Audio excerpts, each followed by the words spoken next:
దేవుని సంఘములో నివసించుతున్న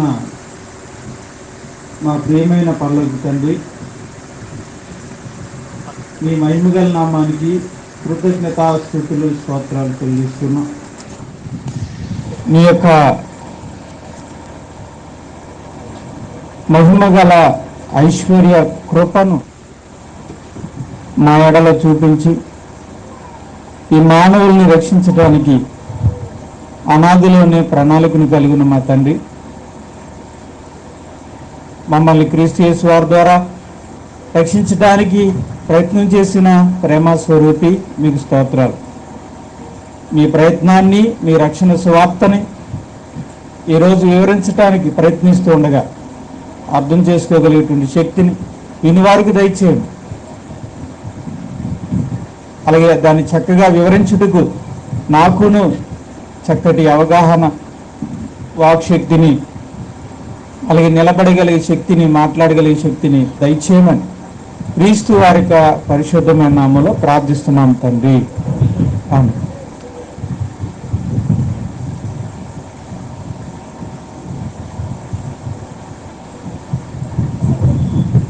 సో నేను విన్నా, దేవుడు ఈ 800 కోట్ల మందిని ఒక మనిషి నుండే సృష్టించాడని, ఒకరి నుండి సృష్టించబడినటువంటి ఈ మానవులందరి పట్ల దేవునికి ఒక ఆలోచన ఉందని మనం విన్నాం. తల్లి గర్భంలో దేవుని చేత సృష్టించబడి మానవుడిగా జన్మించినటువంటి ప్రతి ఒక్కరూ కూడా ఈ భూమి మీద పుట్టిన తర్వాత ఏం చేయాలి? సృష్టికర్తని వెతకాలి. సృష్టికర్త తను కళ్ళు తెరవగానే చూస్తున్న ఆ అమ్మని, తల్లిని, తండ్రిని, మిగతా మానవుల్ని,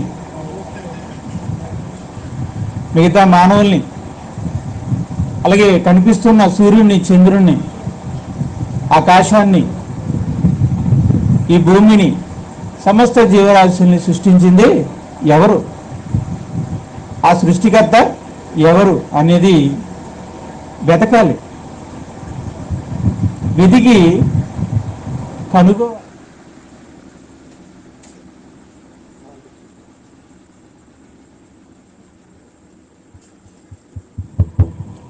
వెతికి కనుగోవాలి, పట్టుకోవాలి దేవుడిని, ఎవరు దేవుడని, ఆ సృష్టికర్త ఎవరు అనేది తెలుసుకోవాలి. తెలుసుకున్న తర్వాత ఆ దేవుడు ఎలాంటి వాడు, భూమి మీద కృప చూపుచు నీతి న్యాయములు జరిగించేటువంటి దేవుడు అని ఆ దేవుని యొక్క గుణలక్షణాలన్నిటిని కూడా పరిశీలించి తెలుసుకోవాలి. తెలుసుకున్న తర్వాత ఆ మానవులు ఏం చేయాలంటే ఆ దేవుని అనుసరించి జీవించాలి. దేవుడు ఉన్నాడా లేడా అనేది మనకి ఎలా తెలుస్తుందంటే ఈ సృష్టిని చూడటం వల్ల. ఆ దేవుడు ఎవరు అనేది మనం ఎలా తెలుసుకోగలం అంటే ఈ సృష్టి ద్వారా. దేవుని యొక్క గుణలక్షణాలని, దేవుడు ఎలాంటి వాడు అనే విషయాన్ని మనం ఎలా తెలుసుకోవచ్చు అంటే ఈ సృష్టిని పరిశీలించడం ద్వారా. లేదు, మాకు సృష్టిని పరిశీలించడం ద్వారా తెలియట్లేదండి అంటే అందుకే దేవుడు ఇచ్చాడు, మనకి పరిశుద్ధమైన గ్రంథాన్ని ఇచ్చాడు. దీన్ని చదివి మనం దేవుడెవరు, దేవుడు ఎలాంటి వాడు, ఆయన గుణలక్షణాలు ఏంటనేది మనం స్పష్టంగా తెలుసుకోవచ్చు. తెలుసుకున్న తర్వాత ఏం చేయాలి? పిహెచ్డి చేశాను, దేవుడిని బాగా తెలుసుకున్నాను అని ముందు డాక్టర్ అని పేరు పెట్టుకోవాలా? దేవుణ్ణి తెలుసుకున్నాను నువ్వు బోర్డు పెట్టుకుంటే సరిపోద్దా? మరి ఏం చేయాలి? ఆ దేవుణ్ణి అనుసరించి జీవించాలి. చెప్పండి. వెతకాలి, కనుగోవాలి, తెలుసుకోవాలి, అనుసరించాలి. 4 మాటలు చెప్పండి. వెతకాలి, రెండోది కనుగొనాలి, మూడోది ఏమో తెలుసుకోవాలి, నాలుగోది ఏంటండి? అనుసరించాలి. ఎవరిని వెతకాలి? దేవుణ్ణి. ఎవరిని కనుగొనాలి? దేవుణ్ణి. ఎవరిని తెలుసుకోవాలి? దేవుణ్ణి. ఎవరిని అనుసరించాలి? అందుకు పుట్టాం మనం అందరం. ఆ 4 చేయడానికి పుట్టాం. అంతేగాని తినటానికి,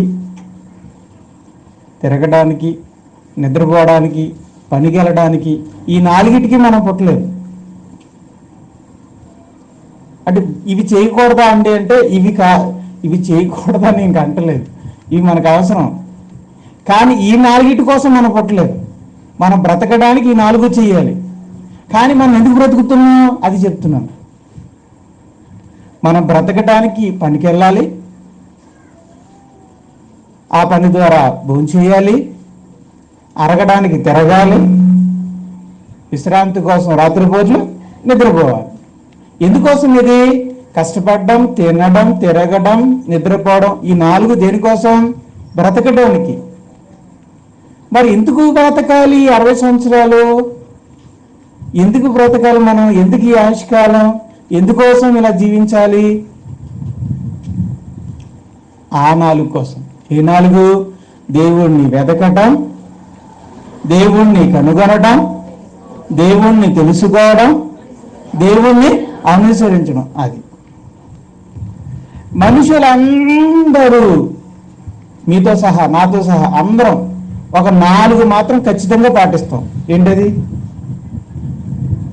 ఫస్ట్ 4 మాత్రం బాగా పర్ఫెక్ట్గా పాటిస్తాం. ఏంటది? కష్టపడటం, తెచ్చుకొని తినడం, అరిగేదాకా తిరగడం, ఆ తర్వాత శుభ్రంగా నిద్రపోవడం. ఇది మాత్రం 4 బ్రహ్మాండంగా చేస్తాం. ఇందులో నేను చక్కగా చేయని వాళ్ళంటే ఎవరు లేరు. కానీ అసలు దేవుడు ఎందుకు పుట్టించాడో ఆ 4 మాత్రం చెయ్యం. ఎవరు అన్నారంటే ఆకాశంలో అలా పక్షులతో ఉంటే, ఆహా చూడరా పక్షి, అరే ఒకసారి ఆకాశం వైపు చూడరా ఎలా వెళ్తుందో పక్షి, ఆ పక్షిని ఒకసారి చూడరా అన్నాడట. అంటే ఈయన ఉద్దేశం ఏంటంటే మరి ఇంత యంత్రాలు పెట్టి, మరలు పెట్టి, కరెంటు పెట్టి మరి విమానాలు ఎగరేస్తున్నారు. ఏ కరెంటు లేకుండా, ఏ యంత్రాలు లేకుండా పక్షి గాల్లో ఎగిరిపోతుంది. అసలు నిజంగా దేవుడు దాన్ని చేసిన వాడు ఎంత గొప్పవాడు అని చెప్దామని ఆయన ఉద్దేశం. రెండో వాడంట చూసి, అవునవును ఈ పక్షి మాంసాన్ని నేను ఎప్పుడూ తినలేదు, ఎప్పుడైనా ఒక రోజు తినాలి అంటాడు. అంటే మానవులందరి దృష్టి ఉంది, చూసి తినాలనుకుంటాడు తప్ప సృష్టికర్త నేను జ్ఞాపకం చేసుకుంటాడా? జ్ఞాపకం చూసిందల్లా తినాలి. ఇప్పుడు మీకు సముద్రంలో ఏదైనా చేప ఏదైనా చేప కనపడింది అనుకోండి, లేదా ఏటిలోనో మరి ఎక్కడైనా చెరువులోనో చేప కనపడింది అనుకోండి, ఏమనుకుంటారు? నాకే దొరికేయాలి, నేనే ఇంటికి పట్టుకుపోయి కోసుకుని తినేయాలి అంతే. అసలు ఈ చేపలు ఏంటి, ఈ జంతువులు ఏంటి, ఈ పక్షులు ఏంటి, ఇవన్నీ కూడా ఏం కానా? సో కాబట్టి ఇవన్నీ ముందే ఏర్పాటు చేసుకుని మధ్యలో ఎందుకు డిస్టర్బెన్స్?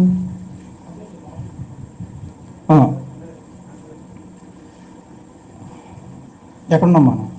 సో కాబట్టి మనిషి సృష్టిని వెతుకుతాడు తప్ప, సృష్టిని వెతికినప్పుడు దాన్ని ఎలా భోజనం చేయాలి, దాన్ని ఎలా అనుభవించాలనుకుంటాడు తప్ప సృష్టికర్తను అనేది ఇలా వెతకపోవడం వల్ల, తెలుసుకోకపోవడం వల్ల, అనుసరించకపోవడం వల్ల ఏం జరిగింది అంటే మనిషి భ్రష్టత్వానికి అప్పగించబడ్డాడు. భ్రష్టత్వానికి అప్పగించబడి చెయ్యరాని కార్యాలు చేయడానికి మనిషి ప్రయత్నిస్తున్నాడు. దేవుణ్ణి అనుసరించి చేయవలసినటువంటి మేలులు చేయకపోగా దేవునికి వ్యతిరేకంగా చెయ్యరాని కార్యాలు చేయటానికి మనిషి ప్రయత్నం చేస్తున్నాడు. దాన్నే భ్రష్టత్వానికి అప్పగించబడటం అంట. సో మనిషి తను భ్రష్టత్వానికి అప్పగించుకొని చెయ్యరాని కార్యాలు చేస్తూ ఈ భూమి మీద దేవునికి కోపాన్ని రప్పించి పాతాళానికి పోయి, ఆ మరణించిన తర్వాత పాతాళానికి వెళ్ళి ఆ నిత్య శిక్షలో శిక్ష అనుభవిస్తూ మనిషి యాతన అనేది అనుభవిస్తున్నాడు. ప్రతి మనిషి జీవితం ముగింపు ఒక అంధకారం. ప్రతి మనిషి జీవితం ముగింపు తర్వాత అగ్నిగోళం, నరకయాతన, మహాశిక్ష అనుభవిస్తున్నాడు. ఒకరా ఇద్దరా అంటే కాదు, లక్షల మంది, కోట్ల మంది ప్రజలు ఆత్మలు ఆహుతికి వెళ్ళిపోతున్నాయి, పాతాళంలో మండిపోతున్నాయి. కారణం ఏంటంటే కష్టపడక కాదు, తినక కాదు, సంపాదించక కాదు, అరగేదాకా తిరగాక కాదు, నిద్రపోక కాదు, జీవించకరా కాదు, సంపాదించకపోవడం కాదు, లేదా పిల్లలకు పెళ్లి చేయడం లేదు, పెళ్లి చేయకపోవాలన్న కారణాల చేతనో కాదు. మరి ఎందుకు మనిషి ఈరోజు అగ్నిగుండంలో యాతన పడుతున్నాడు అంటే దానికి కారణం దేవుణ్ణి వెదకపోవడం, దేవుణ్ణి తెలుసుకోకపోవడం, దేవుణ్ణి అనుసరించి జీవించకపోవడం. ఈ నాలుగిటి వల్ల మనిషి ఈరోజు పాతాళ లోకంలో యాతన పడుతుంది. మనకంటే ముందు వెళ్ళిపోయినాడు. హమ్మిని తగ్గించి, బేస్ తగ్గించండి. పాతాళంలో చాలా మంది యాతన అనుభవిస్తున్నారు. మనకంటే ముందు వెళ్ళిన తరాలు ఏమయ్యారు ఇప్పుడు? వాళ్ళందరూ కూడా ఆదాము నుండి ఇప్పుడు వరకు, అబ్రహాము నుండి యేసుక్రీస్తు వారి వరకు ఎన్ని తరాలు? 3 14 3 10 30 3 4 12 42 తరాలట. ఒక స్టాండర్డ్ గురించి సౌండ్ మార్చుకోండి, వోల్టేజ్. సో కాబట్టి 42 తరాలండి, 42 తరాలు. ఒక యేసు ప్రభు నుండి అబ్రహాం వరకు 42 తరాలంటే ఆదాము నుండి ఇప్పటి వరకు ఎన్ని తరాలు ఉంటాయి ఆలోచించు. ఇన్ని తరాల్లో ఉన్న వాళ్ళందరూ కూడా కన్ను మూసి ఈ లోకాన్ని వదిలిపోయారు. అందులో ఎంతమంది పాతాళానికి వెళ్ళి బాధపడుతున్నారో మనకి తెలియదు. అలా నరకానికి వెళ్ళి పాతాళంలో బాధపడే వాళ్ళందరి పరిస్థితికి ముఖ్య కారణం ఈ భూమి మీద దేవుడు ఎవరో తెలుసుకోకపోవడం, ఆ దేవుడిని అనుసరించి జీవించడం. మరి ఆ పాతాళానికి వెళ్ళకూడదు అంటే, ఆ అగ్నిగుండానికి చేరుకోకూడదు అంటే, ఈ భూమి మీద ఉండగానే మనిషి మారు మనసు పొంది నిజదేవుని వైపు తిరగాలి. అప్పుడు ఒక మనిషి మారు మనసు పొంది దేవుని దగ్గరికి వస్తే ఆ దేవుడు తన దగ్గరకు వచ్చిన మనిషికి ఆ పాతాళ గుండాన్ని తప్పించుకోవడానికి, రక్షించుకోవడానికి కావాల్సిన ఏర్పాట్లు చేస్తాడు దేవుడు. మనం రక్షించబడడానికి, పాతాళ గుండం నుంచి తప్పించుకోవడానికి కావలసిన మార్గాన్ని దేవుడు తెలియజేస్తాడు. ఎప్పుడు? నీవు ఈ లోకములో ఉండగానే మారు మనసు పొంది నిజదేవుని వద్దకు వస్తే అప్పుడు ఆ నిజదేవుడు నిన్ను రక్షించడానికి కావలసిన రక్షణ మార్గాన్ని నీకు తెలియజేస్తాడు. దానికి ఒక మంచి ఉదాహరణ చెప్పి ఈరోజు మాట్లాడతాను. నిజంగా దేవుని దగ్గరికి వస్తే, నిజంగా హృదయపూర్వకంగా మారు మనసు పొంది దేవుని దగ్గరికి వస్తే తప్పకుండా ఆ నిజదేవుడు రక్షణ మార్గాన్ని అతని దగ్గరికి తీసుకెళ్తాడు.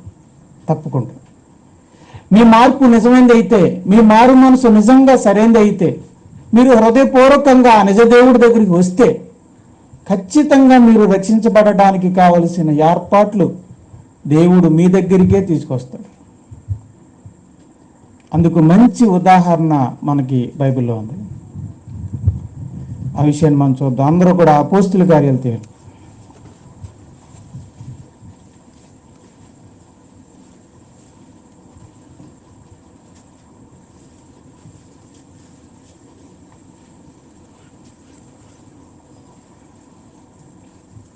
అపోస్తుల కార్యాలు 10వ అధ్యాయం.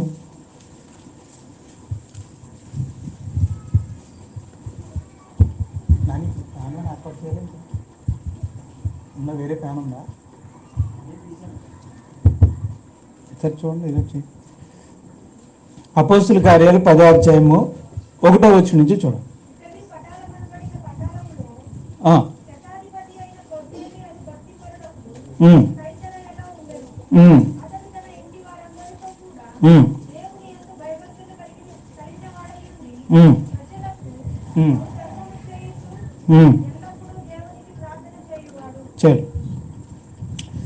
చూద్దాం. ఇక్కడ మనకి ఇది ఒక కథలా ఉంటుంది. దీన్ని చక్కగా ఒక కథలా వినండి, కానీ కథ కాదు, నిజంగా జరిగిన కథ. ఓకే, ఇదే మనకి ఈరోజు వాక్య సందేశం. ఈ సందర్భం, ఈ 10వ అధ్యాయాన్ని మనం ధ్యానించబోతున్నాం. కాబట్టి మీరు అపోస్తుల కార్యాలు 10వ అధ్యాయం తీసుకుని ఉంచుకోండి. ఓకేనా? ఇది ఒక సభలాగా, బైబిల్ తరగతిలాగా ఉంటుంది. ఒకవైపు మీరు రెండింటిని బ్యాలెన్స్ చేసుకుంటూ చక్కగా మీరు క్రమశిక్షణగా కూర్చుని వింటే మీరు చక్కగా అర్థం చేసుకోగలుగుతారు. ఇటలీ పటాలం అనే పటాలంలో అని యూదుల దేశాన్ని చిన్ని చిన్ని పటాలుగా విడగొట్టారు. సాధారణంగా దేశాన్ని ఎలా విభజిస్తారు? రాష్ట్రాలుగా, ఇంకా జిల్లాలుగా, ఇంకా మండలాలు. మనం ఎలా ఒక జిల్లాని మన రాష్ట్రాన్ని ఎలాగైతే జిల్లాలుగా విడగొట్టుకున్నామో అలాగే యోదయ దేశాన్ని లేదా యోదయ రాష్ట్రాన్ని వాళ్ళు జిల్లాలుగా పట్టణాలుగా విడగొట్టారు, పటాలములుగా. అందులో ఒక పటాలం ఏంటంటే ఇటలీ పటాలం.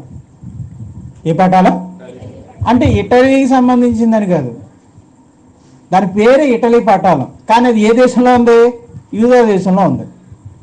ఎక్కడుంది అంటే అది సముద్ర తీర ప్రాంతంలో కైసరియా పట్టణం చుట్టూ ఉంది. మీరు వెనకాల ఒకసారి ఇక్కడ వేలు పెట్టి మూయకుండా వెనకాల మీరు తీస్తే పటాలు ఉంటాయి, బైబిల్లో పటాలు ఉంటాయి. కొత్త నిబంధన కాలపు పాలస్తీనా పటము అని ఉంటుంది. ఇదిగోండి ఈ నిలువు గీత ఉంది కదా, ఈ నిలువు గీత చూడండి, అది సముద్ర తీరం నిలువు గీత. పాత బైబిల్ అయితే మీకు ఉంటుంది. నిలువు గీత అండి, ఈ నిలువు గీత ఉంది కానీ ఇలాగా నిలువు గీత, అది సముద్ర తీరం. మనకు చూడండి నరసాపురం సముద్ర తీరం ఉంది కదండి. ఆ సముద్ర తీరాన ఉన్నాయి కదా ఊర్లు, కొంచెం మంచి మంచి చెప్పండి. మంచి నరసాపురం ఒకటి ఉంది, పేరుపాలెం ఒకటి ఉంది, ఈ చివరికి వస్తే మచిలీపట్నం ఉంది. చూసారా? అంటే ఆ తీర ప్రాంతాన్న ఉన్నాయి. ఇల్లు అనుకోండి, నరసాపురం నుంచి అడ్డు వెళ్ళామనుకోండి కాకినాడ వస్తుంది. ఇంకా ఎదరికెళ్ళామనుకోండి విశాఖపట్నం వస్తుంది. ఏంటి ఇవన్నీ కూడా సముద్రానికి వారన ఉన్న పట్టణాలు. మచిలీపట్నం, నరసాపురం, కాకినాడ, విశాఖపట్నం ఇవి. అలాగే ఇక్కడ కూడా సముద్ర తీరాన్ని ఏమన్నా చూడండి, పైనుంచి వస్తే సీదోను, తర్వాత ఏముంది సారేపోదు, కిందే ఉంది తూరు, తర్వాత కిందే ఉంది తర్వాత ఇంకా కింద అది కైసరే, ఇంకా కింద యోప్పే. ఈ రెండు గుర్తుపెట్టుకోండి. కైసరే దాని కింద ఉంది యోప్పే. ఈ కైసరే దగ్గర ఈ ఇటలీ పటాలం ఉందన్నమాట. అంటే జిల్లా లాంటిది. ప్రతి జిల్లానికి ఏముంటుంది? కేంద్రం ఉంటుంది. ఇప్పుడు మీరు ఎంతకి ఏ జిల్లా అంటే అందరికి కన్ఫ్యూజ్ అయింది, ఎవరు ఏ జిల్లా తెలియట్లేదు. ఇప్పుడు ఏ జిల్లా అండి మీరు? ఇప్పుడు ఏలూరు జిల్లా. కృష్ణా జిల్లా పోయింది మీకు, రైట్. ఇప్పుడు ఏలూరు జిల్లా. ఏలూరు జిల్లాలకి కేంద్రం ఉంటుందా? ఏలూరు అండి.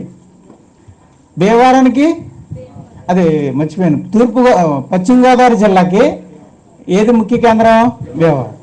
అంటే ఒక జిల్లాకి ముఖ్య కేంద్రం ఉంటుంది. అలాగే ఇటలీ పట్టణానికి ముఖ్య పట్టణం ఏంటనమాట? కైసేరియా. ఆ ముఖ్య పట్టణంలో కైసేరియా అనే పట్టణం. అది ఎక్కడుందండి? మన మచిలీపట్నం లాగా, నరసాపురం లాగా ఎక్కడుందండి? సముద్రం వారన ఉంది. అక్కడే వాటర్ ఉంది.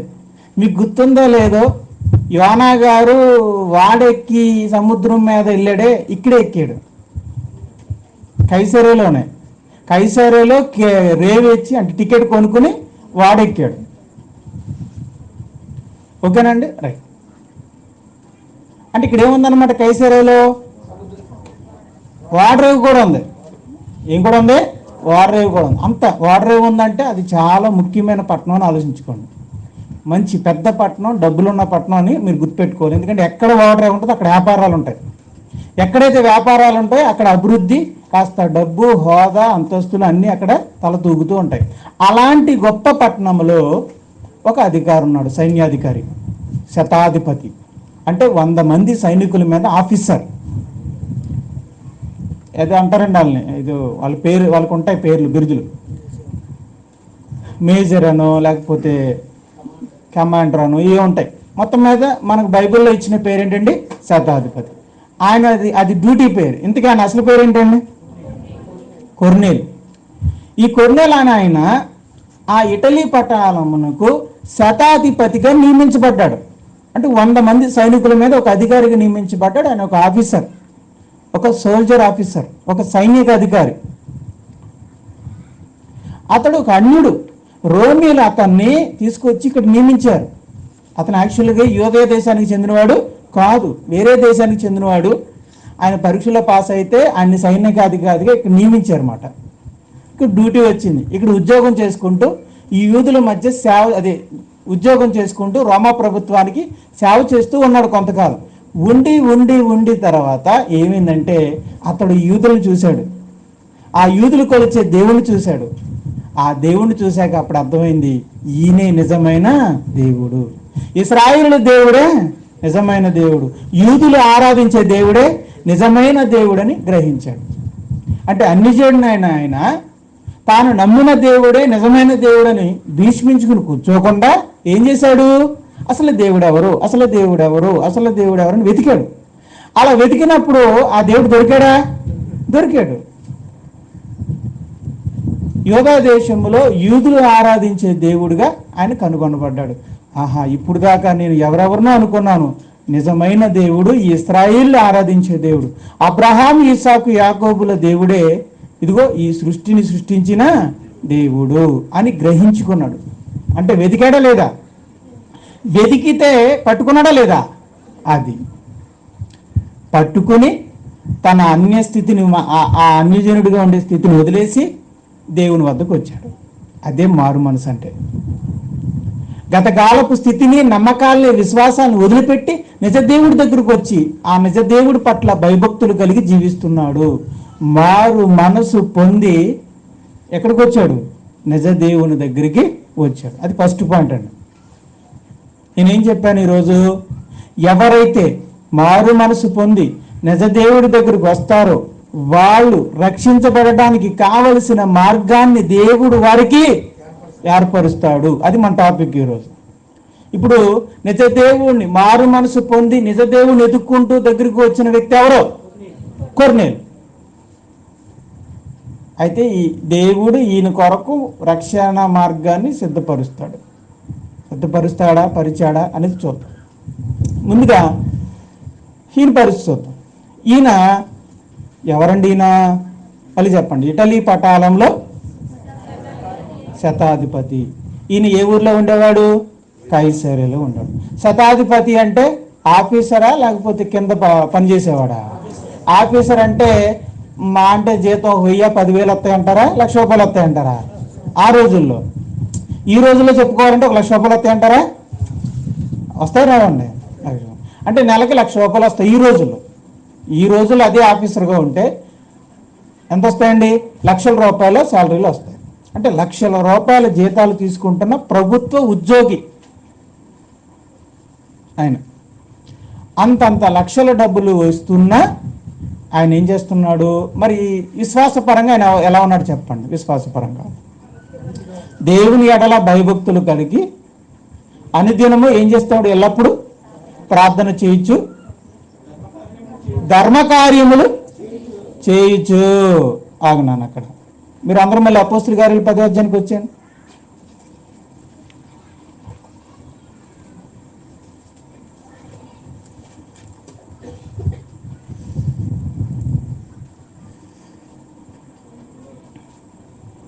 ఏం చేస్తున్నాడు? దేవుని ఎడల భయభక్తులు కలిగి ఉండి ఎల్లప్పుడూ ప్రార్థనలు చేయొచ్చు, ధర్మము చేయుచుండెను. ధర్మం నిజ దేవుణ్ణి తెలుసుకున్నాడు. ఆ దేవుని పట్ల భయభక్తులు కలిగి ఉన్నాడు. కలిగి ఉండి ప్రతిదినం ఏం చేస్తున్నాడు అంటే దేవునికి ప్రార్థన చేసేవాడు. ఇంకేం చేసేవాడు? ధర్మ కార్యములు చేసేవాడు. ధర్మ కార్యాలు అంటే ఏంటి?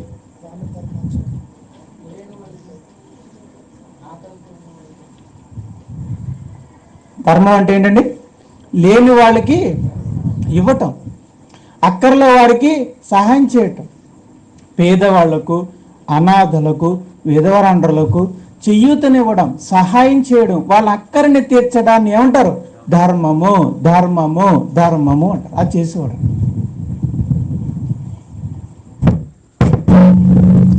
ఇరవై రెండవ వచనం. అందుకు వారు నీతిమంతుడు, దేవునికి భయపడేవాడు, యోధా జనులందరిలో రైట్. ఇక్కడ ఈ వచ్చిన ఎందుకు చదివించానంటే కొర్నేలు అలాంటోడు చెప్పండి. నీతిమంతుడు, దేవునికి భయపడేవాడు, యూదుల జనాంగంలో ఎందుకు వచ్చింది చెప్తాను. ఒక అన్యుడిగా ఉండి, ఒక అన్యుడైన అతను వేరే దేశం నుంచి ఇక్కడికి వచ్చి ఒక సైన్యాధికారిగా ఉంటూ అధికారాన్ని చలాయిస్తూ గర్వంతో బతకవలసిన వ్యక్తి, లక్షలాది రూపాయల డబ్బులు వస్తుంటే అహంకారంతో బతకవలసిన వ్యక్తి దేవుడు ఎవరో అని పరిశీలించి యూదుల దేవుడే నిజమైన దేవుడని గ్రహించి ఆయన ఎడల భయభక్తులు కలిగి ఏం చేస్తున్నాడు?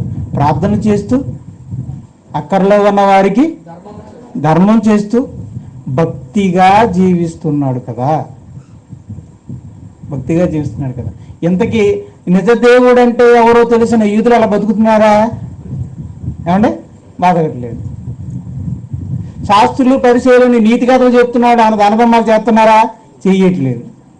కానీ ఈయన ఒక అన్యజనుడు అయింది, మారు మనసు పొంది నిజ దేవుణ్ణి తెలుసుకొని ఇలా దాన ధర్మాలు చేస్తూ భక్తిగా బ్రతుకుతుంటే యూదా ప్రజల మధ్య ఏమొస్తుంది? మంచి పేరు వచ్చింది. అది మంచి పేరు అంటే అంతే. శతాధిపతిగా పనిచేస్తున్నందుకో, డబ్బు ఉన్నందుకో, లేకపోతే ఆయన పలుకుబడిని బట్టే మంచి పేరు రాలేదు. ఆయనకున్న భక్తిని బట్టి, ఆయనకున్నటువంటి ప్రార్థనా జీవితాన్ని బట్టి, ఆయనకున్న దాతృత్వాన్ని బట్టి ఆయనకు మంచి పేరు వచ్చింది. ఇది కొర్నేలుకు ఉన్నటువంటి ప్రత్యేకతలు. కొర్నేలు కలిగి ఉన్నవి. చెప్పండి, కొర్నేలుకి ఏం కలిగి ఉన్నా చెప్పండి.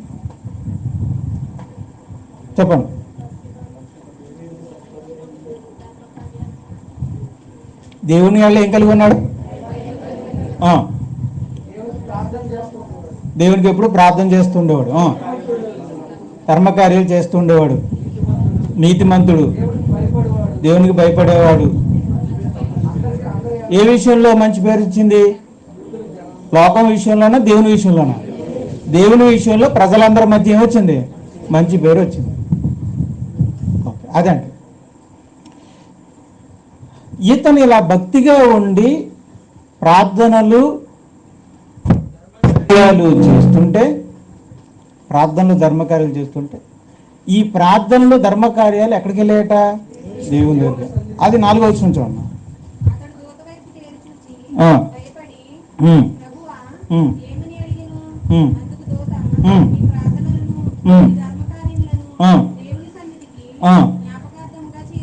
అది ఇప్పుడు ఈయన అలా భక్తిగా నిజ దేవుడి దగ్గరకు వచ్చిన ఆయన, నిజ దేవుణ్ణి ఆరాధిస్తున్న ఈయన ఆ దేవుని పేరు మీద ప్రార్థనలు ధర్మకార్యాలు చేస్తుంటే ఆ ప్రార్థనలు ధర్మకార్యాల గురించిన విషయాలు ఎక్కడికి వెళ్ళిపోతున్నాయి? ఇన్ఫర్మేషన్ అంతా, ఆ సమాచారం ఎక్కడికి వెళ్ళిపోతుందంట?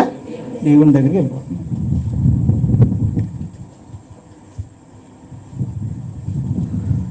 రైట్. ఇక్కడ గమనించాలి, ఒక అన్యుడు నిజమైన దేవుణ్ణి తెలుసుకొని ఆ దేవుని పట్ల భక్తి కలిగి ఉంటూ ఏం చేస్తున్నాడు? 2 పనులు చేస్తున్నాడు.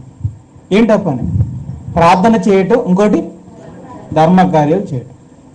అంటే ధర్మకార్యాలు చేయటం అనేది భక్తి జీవితంలో ఒక భాగం అన్నమాట. అంతే కదండి? బాగా ఉక్కుపోసేస్తుందా? ఇబ్బందిగా ఉందమ్మా అని చెప్పండి. మీరు బాగుందంటే నేను చెప్తాను. ఓకే, ఏంటి ఏమంటున్నాను అంటే భక్తి కలిగి ఉన్నవాడు తప్పనిసరిగా ఏం చేయాలి? చేస్తే ఆ ధర్మకార్యాలు ఎక్కడికి వెళ్తాయి? దేవుని దగ్గరికి వెళ్తాయి. చూడండి, యాకోబు రాసిన పత్రిక ఈ 10వ అధ్యాయంలో ఉంచండి. యాకోబు రాసిన పత్రిక 1వ అధ్యాయం 20 వచనం అనుకుంటాం. 21వ వచనం చూడండి.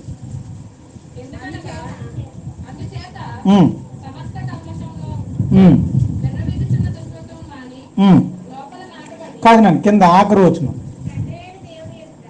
వచనం తండ్రి అయిన దేవుని ఎదుట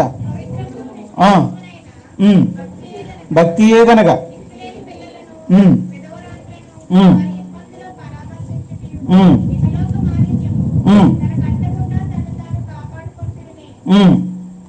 కాబట్టి అక్కరలో ఉన్న వారికి సాయం చేయడం ఏంటంటే పేదలకు, దిక్కులేని వారికి, విధవరాండులకు వారి అక్కరలో పరామర్శించుటి, వారి ఇబ్బందుల్లో వారిని పరామర్శించుటి. అంటే అర్థం ఏంటంటే పలకరించి వచ్చుటి కాదు, సహాయం చేయటమే నిజమైన భక్తి. అంటే భక్తిలో ఖచ్చితంగా ఏముంటుందంటే అక్కరలో ఉన్న వారికి సహాయం చేయటం అనేది ఉంటుంది. అదే భక్తి కలిగిన వాడై ఉండి పేద ప్రజలకు సహాయం చేస్తున్న వాడిగా కొర్నేలు ఉన్నాడు. కాబట్టి కొర్నేలుకు ఉన్న భక్తి వేషధారణతో కూడిన భక్త, నిజమైన భక్త? అది నిజమైన భక్తి కలిగి ఉన్నాడు. అందుకే అతని ప్రార్థనలు ధర్మకార్యాలు ఎక్కడికి వెళ్తున్నాయి? Very good, right. ఇప్పుడు మనం నెక్స్ట్ ఏం జరిగిందో చూద్దాం. సో ఇందుని బట్టి మనం ఏం తెలుసుకోవాలి చెప్పండి? ఈ విషయాన్ని బట్టి నిజ దేవుణ్ణి తెలుసుకున్నవాడు, నిజ దేవుణ్ణి నమ్మినవాడు రెండు ఖచ్చితంగా ఉండాలి అటు జీవితంలో. ఒకటి ఎల్లప్పుడూ, ఇంకోటి మరి చేస్తున్నారా? మొదటిది చేస్తున్నారా? ప్రార్థన ఎల్లప్పుడూ చేస్తున్నారా? అప్పుడప్పుడు చేస్తున్నారా? ఎల్లప్పుడూనా అప్పుడప్పుడునా? ఎందుకు చెప్పండి? రైట్. సో ఎల్లప్పుడూ చేసేది కొంతమంది, అప్పుడప్పుడు చేసేది ఎక్కువ మంది. కాబట్టి ఎల్లప్పుడూ మనం ప్రార్థన చేయాలి. నెక్స్ట్ రెండోది, సార్ ఈ విషయం చెప్పండి, ధర్మకార్యాలు చేస్తున్నారా? ఎక్కడ చేస్తామండి? మా ఇంట్లో సరిపోవట్లేదండి, మేమే మొత్తం తినేస్తున్నామండి. అంతేనండి, ప్రతి ఇంట్లోనే ఇదే కదండి. మా నాన్నగారు అంటారండి, కొల్లేరా ఇది అంటాడు మా నాన్నగారు. మీకు అర్థం కదా, కొల్లేరు ఇది. ఎందుకని నా జీతం వచ్చినా, మీ అమ్మగారి జీతం వచ్చినా, నీ జీతం వచ్చినా అందులో చేసినా మళ్ళీ రెండో రోజుకి కనపడదు. మీకు అర్థం కాలేదు? కొల్లేరులోకి ఒక 5-6 కాలువలు వస్తాయండి. పెద్ద పుల్లేరని ఇది ఉంటాయి కదండి, పొడమేరని, ఆయేర్లని వస్తాయి. ఎన్ని నదులు పొంగుకొని కొల్లేరులోకి వచ్చినా కొల్లేరు నిండిద్దండి? నిండదు. అలాగా కొడుకు జీతం, తల్లి జీతం, తండ్రి జీతం, కోళ్ళ జీతం, మనవడి జీతం అన్నీ తీసుకొచ్చి ఇంట్లో వేసిన తెల్లారేసరికి అవి ఉండవు. అందుకే మా నాన్నగారు అంటారు, ఎవరి కొల్లేరుది. కొల్లేరు మనం మన ఇల్లుని కొల్లేరు చేసుకుని పెద్ద పెద్ద చెరువుల కింద చేసుకుని అందులో నీళ్ళు వేస్తూ ఉంటాం, జీతాలు వేస్తూ ఉంటాం. తెల్లారేసరికి కనపడవు. ఇంకేం చేస్తూ ఉంటాం మనం? మన జీతాలు, ఇంతమంది జీతాలు లేదా ఇంతమంది కష్టాలు ఒక మన ఇంటికే సరిపోవట్లేదు. మనం ఇంకెవరికి చేస్తాం దాన ధర్మాలు? కానీ శతాధిపతి అండి, తనకి ₹1,00,000 శాలరీ వస్తుంటే దాంతో ఎలా ఆస్తులు సంపాదించుకోవాలని ఆ కోణంలో మాత్రమే ఆలోచించకుండా ఏం చేస్తున్నాడు? తనకు వచ్చేటువంటి జీతంలో కొంత భాగాన్ని ఏం చేస్తున్నాడు? పక్కన పెట్టి. ఆయన మరి మంచి జీతగాడు కదండి. సో మంచి జీతగాడు కనుక వస్తున్న ₹1,00,000 ఏం చేస్తున్నాడు? మొత్తం అంతా ఖర్చు పెట్టేయకుండా ఆ ₹1,00,000 జీతంలో కొంత భాగం తీస్తున్నాడు. తీసి ఆ కొద్ది భాగంతో ఏం చేస్తున్నాడు? లేని వారికి దాన ధర్మం చేస్తాడు. కాబట్టి దాన ధర్మాలు మనం చెయ్యాలి అంటే మనం సంపాదించిన ఒక భాగాన్ని మనం తీయాలి. రైట్. ఆ విషయం నేర్చుకున్నాం. ఇప్పుడు మనం ముందుకెళ్దాం. తర్వాత ఏం జరిగిందంటే ఒక దేవదూత వచ్చింది. సో 3వ వచనం నుంచి 6వ వచనం వరకు చదివాం.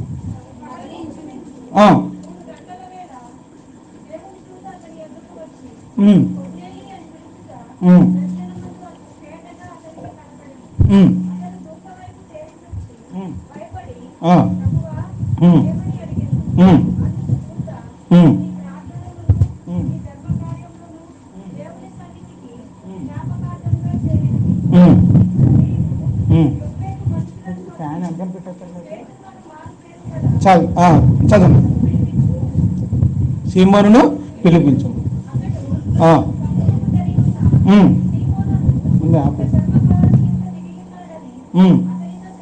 చాలా ఆయన ప్రార్థన చేస్తూ ఉండగా పగలు 3 గంటల సమయానికి ఎవరు వచ్చారటండి? దేవదూత వచ్చింది. దేవదూత వచ్చి ఆయనకి ఏం చెప్పిందండి? నీ ప్రార్థనలు, నీ ధర్మకార్యాలు దేవుని సన్నిధికి చేరు. నువ్వు నిజమైన భక్తిపరుడు అని అర్థమైంది దేవుడికి. నీకు విషయం చెప్పాలి. అదేంటంటే నువ్వు ఒక వ్యక్తిని పిలిపించు, ఉప్పేకి మనుషుల్ని పంపించు. అక్కడి నుంచి ఉప్పు నుంచి కాదండి, ఉప్పే అంటే ఏదన్నా సముద్రం వారిన మరొక ఊరు ఉంది కదా, ఉప్పే. ఆ ఉప్పేకి మనుషుల్ని పంపించి అక్కడ నేను చెప్పే ఒక వ్యక్తిని రప్పించాను. ఒక వ్యక్తిని రప్పించాను. ఆయన పేరేంటి? ఆ వ్యక్తి పేరు పేతురు అని మారు పేరు గల సీమోను. అతడు ఎవరింట్లో ఉన్నాడు? ఒక సీమోను అని ఒక చర్మకారుని ఇంట ఉన్నాడు. కాబట్టి నువ్వు అతన్ని పిలిపించు అన్నాడు. సరే, ఇవన్నీ ఎందుకని మీకు? దేవదూత కనపడి ఏం చెప్పింది కొర్నేలికి? అది కాదు, ఏం చేయమని చెప్పింది? పేతురుని పిలిపించుకో, రప్పించుకో. అది మనకు కావాల్సిన మాట. అదే నీ ప్రార్థనలో ధర్మకార్యాలు దేవుని దగ్గర చేరినాయి. ఓకే, నెక్స్ట్ ఏం చెప్పింది? మా ఒక మాటలో చెప్పండి. పేతురును పిలిపించు, మీ ఇంటికి రప్పించుకో. మరి పేతురు ఎక్కడున్నాడు? ఉప్పేలో ఉన్నాడు. ఆ ఊరికి అంటే మచిలీపట్నం ఎక్కడుంటే నరసాపూర్ అంత దూరంలో పేతురు గారు ఉన్నారనమాట. అక్కడి నుంచి రప్పించుకో అని చెప్పి. ఎందుకు రప్పించుకోవాలి? పేతురు ఎవరండి? అపోస్తులుడు, క్రీస్తు సువార్తను ప్రకటించే అపోస్తులుడు. మరి అపోస్తుల్లో 12 మందిలో ఒకడు పేతురు. ఓకే, ఇప్పుడు పేతురుని ఎందుకు రప్పించమంటుందండి దేవదూత? చూద్దాం ఎందుకు రప్పించమంటుందంట. 11వ అధ్యాయం 13వ వచనం. 11వ అధ్యాయము 13వ వచనం.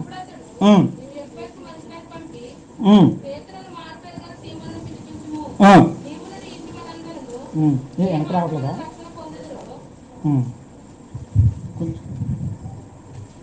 చదువు.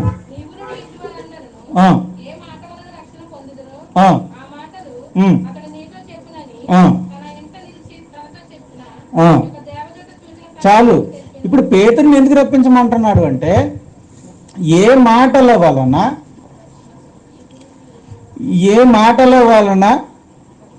రక్షణ, నీవును నీ ఇంటి వారందరూ ఏ మాటల వలన రక్షణ పొందుదురో ఆ మాటలు అతడు నీతో చెప్పును.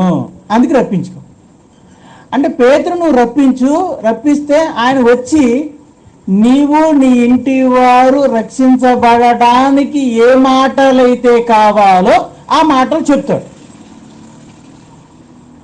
చూసారా? అంటే దేవుడు కొర్నేలు గారు రక్షించబడటానికి కావలసిన ఏర్పాట్లు చేస్తున్నాడు. ఇప్పుడు ఒక చాలా జాతి వినండి. దేవదూత కనబడి ఎవరిని రప్పించమన్నారు? పేతురుని. పేతురు ఎందుకు రావాలి? రక్షణ పొందడానికి కావలసిన మాటలు చెప్పడానికి. ఎవరు రక్షణ పొందడానికి? కొర్నేలు, ఆయన ఇంటి వారు. ఎందుకు కొర్నేలు గారికి రక్షణ లేదా? లేదనే కదా. కానీ ఆయన ప్రార్థనలు, ధర్మకార్యాలు, ఆయన దేవుని ఎదుట భక్తిపరుడుగా ఉన్నాడు, నీతిమంతుడుగా ఉన్నాడు, ప్రజలందరి వలన మంచి పేరు సంపాదించాడు. కానీ ఏం లేదు,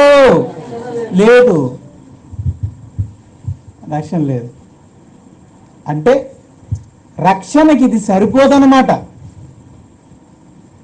నిజ దేవుణ్ణి తెలుసుకుంటే సరిపోదు అనమాట. యెహోవా దేవుణ్ణి తెలుసుకుంటే సరిపోదు.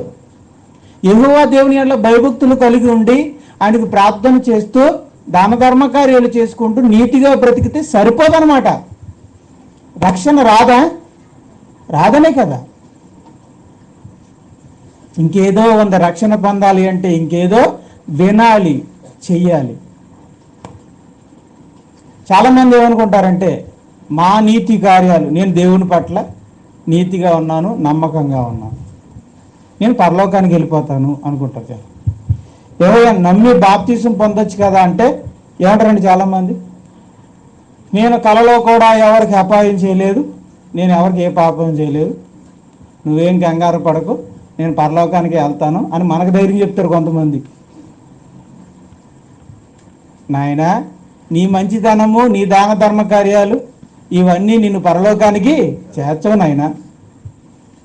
మా ఊర్లో అండి నేను అందరికి పెట్టినవారు, మేము పెట్టగా తిన్నవాళ్ళే తప్ప మేము ఎవరి దగ్గర తీసుకోలేదండి, అంత దాన ధర్మాలు కలిగిన వాళ్ళం అండి అంటారు. మీరు ఎంత దాన ధర్మాలైనా ఎన్ని మంచి పనులు చేసినా ఆ దాన ధర్మాలు, ధర్మకార్యాలు, ఆ మంచి పనులు నిన్ను పరలోకానికి తీసుకువెళ్ళాలి. సరుపు చేయకూడదని అంటలా, మరి చేయవద్దండి, చేయొద్దని కాదు నేను అనేది, అవి సరుపు.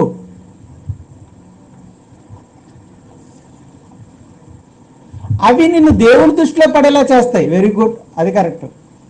నీ మంచి భక్తి, నీ ధర్మకార్యాలు దేవుని దృష్టిలో పడేలా చేస్తాయి. దేవుడు ఏం చేస్తాడు? నువ్వు రక్షించబడడానికి కావాల్సిన ఏర్పాటు చేస్తాడు. అది నువ్వు పొందాలి. దానికి కొర్నేలు ఏమన్నాడు? మనుషుల్ని పంపించాడా లేదా? మనోళ్ళైతే ఏమంటారు? అదేంటి ప్రభు, డైరెక్ట్గా నీవే దేవదూతను పంపించావు, అలాంటి వాడిని, దేవదర్శనం పొందిన వాడిని, నా ధర్మదార్యాలు, నా ప్రార్థనలు నీ సన్నిధి చేరుతున్నాయి కాబట్టి నాకు ఇంకా రక్షణ ఎందుకు ప్రభు అంటారు చాలామంది. కానీ కొర్నేలు అలాగేమీ అనలేదు. అమ్మో, ఇప్పుడున్నటువంటి నా స్థాయి సరిపోదన్నమాట, నేను ఇంకా రక్షణ పొందలేదన్నమాట, రక్షణ పొందడానికి కావాల్సిన వాటిని నేను చెయ్యాలన్నమాట అని చెప్పి ఏం చేశాడు? ఇద్దరిని ఒక్క మాట ఈ చెబుతుండే. ఇంకో విషయం ఏంటంటే,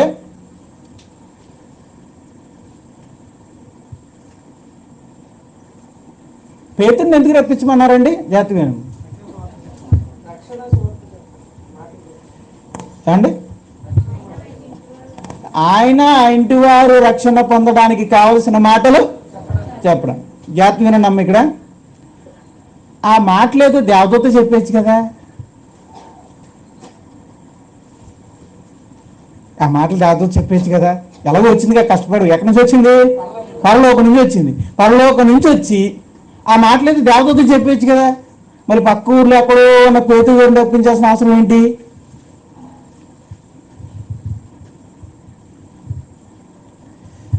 మీ అందరికీ చాలామందికి ఏ ఆలోచన ఉంటుంటుంది? దర్శనం వస్తే గొప్ప బాబోయ్ అనుకుంటారు, అంతే కదా. ఎవరైనా నాకు దేవదూత కనపడ్డాడు అని కానీ ఆడికి కాలికి మొక్కేస్తారు. మరి నేను అడుగుతున్నాను, అదే వాక్యం చెప్పి రక్షణకు అవసరమైన వాక్యం చెప్పేవాడికి కుర్చీ కూడా వేయరు. నేను దేవుని చూశాను కాకమ్మ చేతి చెప్పేవాడికి మాత్రం పాలాభిషేకాలు చేసేస్తారు.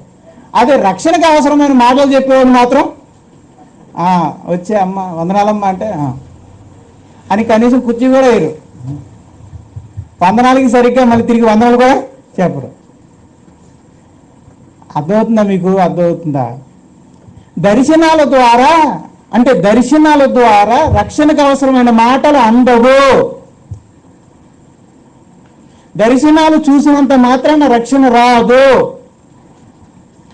దర్శనాలలో దేవుడు కానీ దేవదూతలు కానీ కనబడి రక్షణకు అవసరమైన మాటలు అందించరు. అలా జరగదు. ఒక ఆయన అన్నాడు, నాకు దేవుడు కళ్ళలో కనపడి మొత్తం నాకు దేవుడు అన్నీ చెప్పాడండి, ఇంక మీరేం చెప్పాల్సిన అవసరం లేదండి అంట. ఇంకెందుకండి అలా అన్నప్పుడు? ఇంకా అపోస్తుల్ని ఎందుకు పంపించాడు? ఈ బైబిల్ గ్రంథాన్ని ఎందుకు ఇచ్చాడు? మళ్ళీ దీన్ని చదవమని దేవుడు ఎందుకు అన్నాడు? అంటే దేవదూత స్వయంగా పరలోకం నుంచి వచ్చి పేతురు గారిని రప్పించమన్నాడంటే దేవదూతకు రక్షణ గురించిన మాటలు చెప్పే అవకాశం లేదు. చెప్పండి, దేవదూతకి సువార్త ప్రకటించే అవకాశం లేదు. ఒప్పుకుంటారా? ఒప్పుకోరా? ఓకే.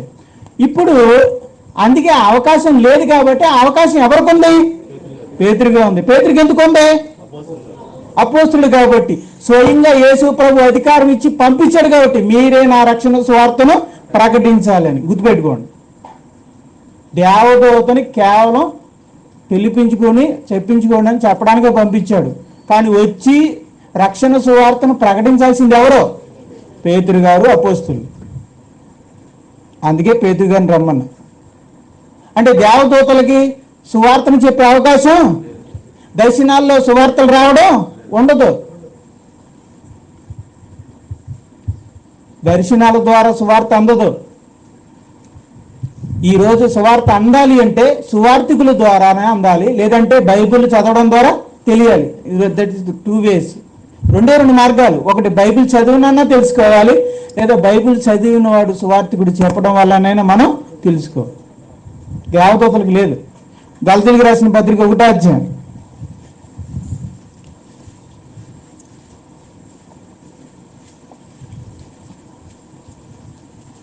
8వ వచనం 9వ వచనం.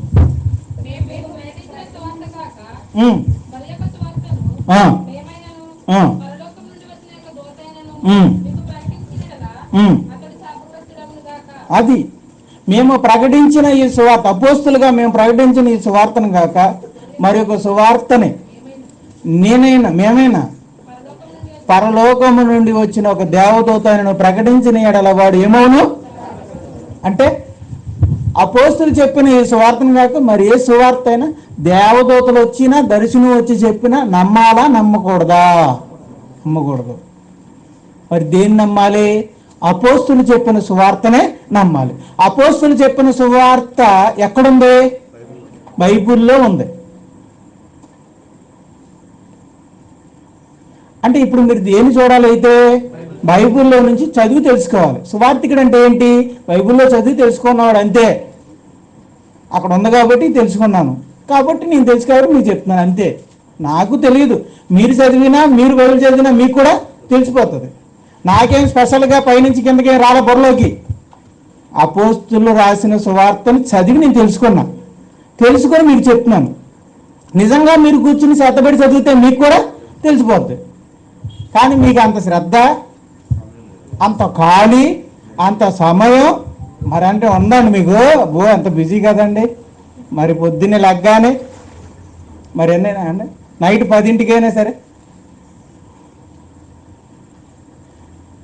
ఈరోజు చెవులు వినపడకపోయినా సరే రాత్రి 11 దాకా చూస్తున్నారు ముసలమ్మలు కూడా. సీరియల్, ఒకప్పుడు సీరియల్ 8 దాకా 9 దాకా ఉండే, ఇప్పుడు ఎన్నింటి వరకు వస్తున్నాయి అంటే అలా అనుకోకండి. ఇలాగే నైట్ పూట బాగా వాక్యం చెప్పి ఇప్పుడు 11ంటికి వెళ్తున్నాం. మా పక్కింటి ఒక ఆవిడ ఏదో వెలుగొస్తుంది. ఏంటి వెలుగొస్తుందని చూశాను. టీవీ పెట్టుకుని ఉంది ఆవిడ, ముసలావిడ. ఆవిడకి వినపడదు కానీ ఏంటంది చూస్తుంది. అది అంటే అంత బిజీ అనమాట మనకి. ఎంత బిజీ మనకి? Bible చదవలేనంత busy. 11 దాకా బిజీ. కౌర్లు ఆడుకోవడానికి, ఊర్లు తిరగడానికి, సీరియల్ చూడడానికి, సినిమాలు చూడడానికి, ఫోన్లు నొక్కోవడానికి, అవి చూడడానికి, అడి తిరగడానికి, ఇడ తిరగడానికి మనకి బిజీ ఉంటుంది తప్ప బైబిల్ చదవడానికి మాత్రం మనకి తిరిగి దొరకదు. సరిగ్గా అది కూడా మన దరిద్రం కూడా ఏంటంటే, ఏదో ఆ రోజే చక్కగా బైబిల్ చదువుతాం అనుకునేసరికి అరే బాగున్నావా అని ఒకడు వస్తాడు, అంతే కదండి. అప్పుడే ఫోన్ వస్తుంది.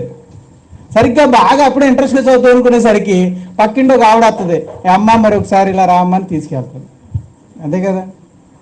మన ఇంట్రెస్ట్ కొద్దీ ఏదో రాక ఇంట్రెస్ట్ వచ్చి చదువుతాం అనుకునేసరికి పక్కింటి వాళ్ళు ఎవరో ఒకళ్ళు వచ్చి ఆరిపోతారు. అంత ఖాళీ లేదు. కానీ నిజంగా మీరు శ్రద్ధ పెట్టి బైబిల్ చదివితే మీరు కూడా ఈ సువార్తను తెలుసుకోవచ్చు. Next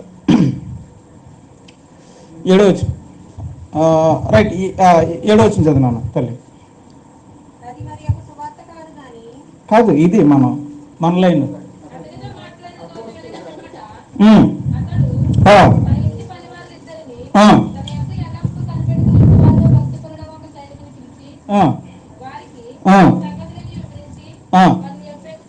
right. ఇప్పుడు దేవదూత చెప్పారుగా యుద్ధంలో పేతురుని రప్పించమని. ఈయన 3 పంపించాడు. 2 పన్నోళ్ళని, తన దగ్గర ఉన్న ఒక సైనికుడిని పంపించాడు. అంటే ఈయన ఇంట్లో పనులు కూడా ఉన్నారు. ఆ పనుల్లో 2 పంపించాడు. మరి కౌరు పంపాలి కదండి ఆ రోజుల్లో. ఫోన్ లేవు కదా, ట్రింగ్ అని వేయడానికి. ఇప్పుడు అనుకోండి, టింగ్ టింగ్ టింగ్ టింగ్ అని కొట్టేస్తాం. హలో పేతురు గారు అండి మీరు అక్కడ? అవునండి పేతురు గారినండి, ఒకసారి మా ఇంటికి రండి అని పిలిచారు, అంతే కదండి. ఈరోజు ఏమండి సువార్తికులు రత్నకిషోర్ గారు అనండి? అవునండి, కొంచెం ప్రార్థన చేయండి, కొంచెం మా ఇంటికి రండి అని మీరు చేసేస్తున్నారు. మరి ఆ రోజుల్లో ఫోన్లు లేవు కదా, ఏం చేయాలి మరి? అప్పుడు మనుషులు వెళ్ళాల్సింది, అంతే కదా. కానీ ఒక రోజుల్లో అప్పుడు అంటండి, పెళ్లి కౌరు వెళ్ళి ఆ కౌరు అంది వాళ్ళు వచ్చేటప్పటికి ఇక్కడ పెళ్ళి అయిపోయి భోజనాలు అయిపోయి అన్నీ వెళ్ళిపోయాటండి. అలా ఉండేదంట అప్పుడు. కాబట్టి మొత్తం మీద ఈయన వెళ్ళారు. ఎంతమంది పంపించాడండి? 2 పనుల్ని, ఒక సైనికుడు. అక్కడ మాట చూడండి, ఒకటి మీరు పట్టుకున్నారు లేదు. ఎలాంటి సైనికుడిని పంపించాడు? ఆ 100 మంది సైనికుల్లో భక్తి గల సైనికుడిని పంపించాడు. ఎందుకు భక్తి గల సైనికుడిని ఎందుకు పంపించాడు? ఇది ఏ కార్యం? దేవుని కార్యం, రక్షణ కార్యం. దేవుని కార్యము దేవుడంటే భయం ఉన్నవాడే చెయ్యాలి. అదే భయం లేనివాడు చేశాడు అనుకోండి, ఎలా ఉంటుంది? వాడు అశ్రద్ధగా చేస్తాడు, ఈ పేతురుని రమ్మంటున్నాడు, ఆయన ఒక ఆఫీసరా ఏంటి అనుకుంటూ చేస్తాడు, శ్రద్ధ పెట్టి చేయడు. అదే భక్తి గల సైనికుడు అయితే ఏం చేస్తాడు? అమ్మో ఇది దేవుని కార్యం అని చెప్పి శ్రద్ధ పెట్టి చేస్తాడు. గుర్తుపెట్టుకోండి, దేవుని పనిని చేయాలి అంటే భక్తిపరుడే చేయాలి. ఎందుకంటే భక్తిపరుడైతేనే దేవుని మీద ఉన్న భయంతో జాగ్రత్తగా చేస్తాడు. బుద్ధి లేనివాడికి అప్పచెప్పారు అనుకోండి, మొత్తం దేవుని పనిని అంత ఏం చేస్తాడు? పాడు చేసేస్తాడు. అందుకే భక్తి గలవాడికి అప్పుడు ఇచ్చాడు. ఈ ముగ్గురు వెళ్ళారండి. ఈ లోపల ఏం జరిగిందో చూద్దాం. ఈ ముగ్గురు వెళ్తున్నారండి. ఇదంటే ముగ్గురు అంటే ఏమనుకున్నారండి? సామలాపురం నుంచి ఇంజనీర్ వెళ్తాం కాదండి. అంటే అంటే ఎక్కడి నుంచి ఎక్కడికి చెప్పండి, ఎక్కడి నుంచి ఎక్కడికెళ్ళాలమ్మా? కైసరేయ నుండి చెప్పండి, కేసరి నుంచి కాదు, కైసరేయ నుండి. ఉప్పే కాదు, ఉప్పు కాదమ్మా, ఉప్పేకి వెళ్ళాలి. ఓకేనమ్మా? ఈ కైసరి నుండి ఉప్పేకి వెళ్ళాలి. అంటే ఎక్కడికంటే ఇంజనీర్ అంత దూరం అనుకుంటున్నారా? ఎక్కడికంటే భీమవరం అంత దూరం వెళ్ళాలి. అంత దూరం వెళ్ళాలి, భీమవరం అంత దూరం. కాబట్టి ఏం చేయాలి? నడుచుకుంటూ వెళ్ళాలి. ఇలా నడుచుకుంటూ వెళ్తున్నారు. రోజు పట్టిందండి నడుచుకుంటూ వెళ్ళేసరికి. ఈ ఒక్క రోజులో ఏం జరిగిందంటే అక్కడ ఉప్పేలో ఎవరున్నారు? పేతురు గారు. ఆయన కూడా మధ్యాహ్నం 12 గంటలకి ఆకలేసే టైంలో మోకరించి ప్రార్థన చేసుకుంటున్నాడంటండి. అప్పుడు ఆయనకి దర్శనం వచ్చిందట. ఆ దర్శనంలో పరిశుద్ధాత్ముడు ఏం చెప్పాడంటే, పేతురు నీ కోసం ముగ్గురు వచ్చారు, నీకోసం ముగ్గురు వస్తున్నారు, వాళ్ళు నిన్ను పిలుచుకుని వెళ్ళడానికి వచ్చారు, నువ్వు కాదనకుండా వాళ్ళతో పాటు వెళ్ళు, వాళ్ళని నేనే పంపించాను అని చెప్పాడు. అప్పుడు పేతురు గారు అలాగేనండి అని తల ఊపి దేవునికి ప్రార్థనలోంచి బయటకు వచ్చాడు. సరిగ్గా ప్రార్థనలోంచి బయటికి రాగానే బయట అని తలుపు కొడుతున్నారు. తలుపు కొట్టేసరికి ఇంట్లో వాళ్ళు తలుపు తీశారు. తలుపు తీయగానే ఏమంటారండి ఆడపిల్లలు? ఎవరండి మీరు? ఏ ఊరు వారండి? ఎందుకు వచ్చారండి అని ఆడపిల్లలు పలకరిస్తూ ఉంటారు. అప్పుడు పేతురు గారు పైనుంచి డబడబడ మెట్లు దిగి వచ్చి, అమ్మ ఆగమ్మ, వాళ్ళు నా గురించే వచ్చారు, మీకు ఎవరు కావాలని అడిగారు. మాకు పేతురు అని మారుపేరు గల సీమోను కావాలి అంటే, ఆ వ్యక్తిని నేనే, విషయం చెప్పండి అన్నాడు. మరి అని అప్పుడు చెప్పారండి. మీకు తెలుసుగా స్టోరీ, చెప్పండి ఏంటి చెప్పండి. మరి మా యజమానుడు ఉన్నాడండి, కొర్నేలు గారండి, కైసరేలో శతాధిపతిగా పనిచేస్తున్నాడండి. ఆయన భక్తిపరుడండి, నీతిమంతుడండి, ప్రార్థనాపరుడండి, దాన ధర్మ కార్యాలు చేయవాడండి.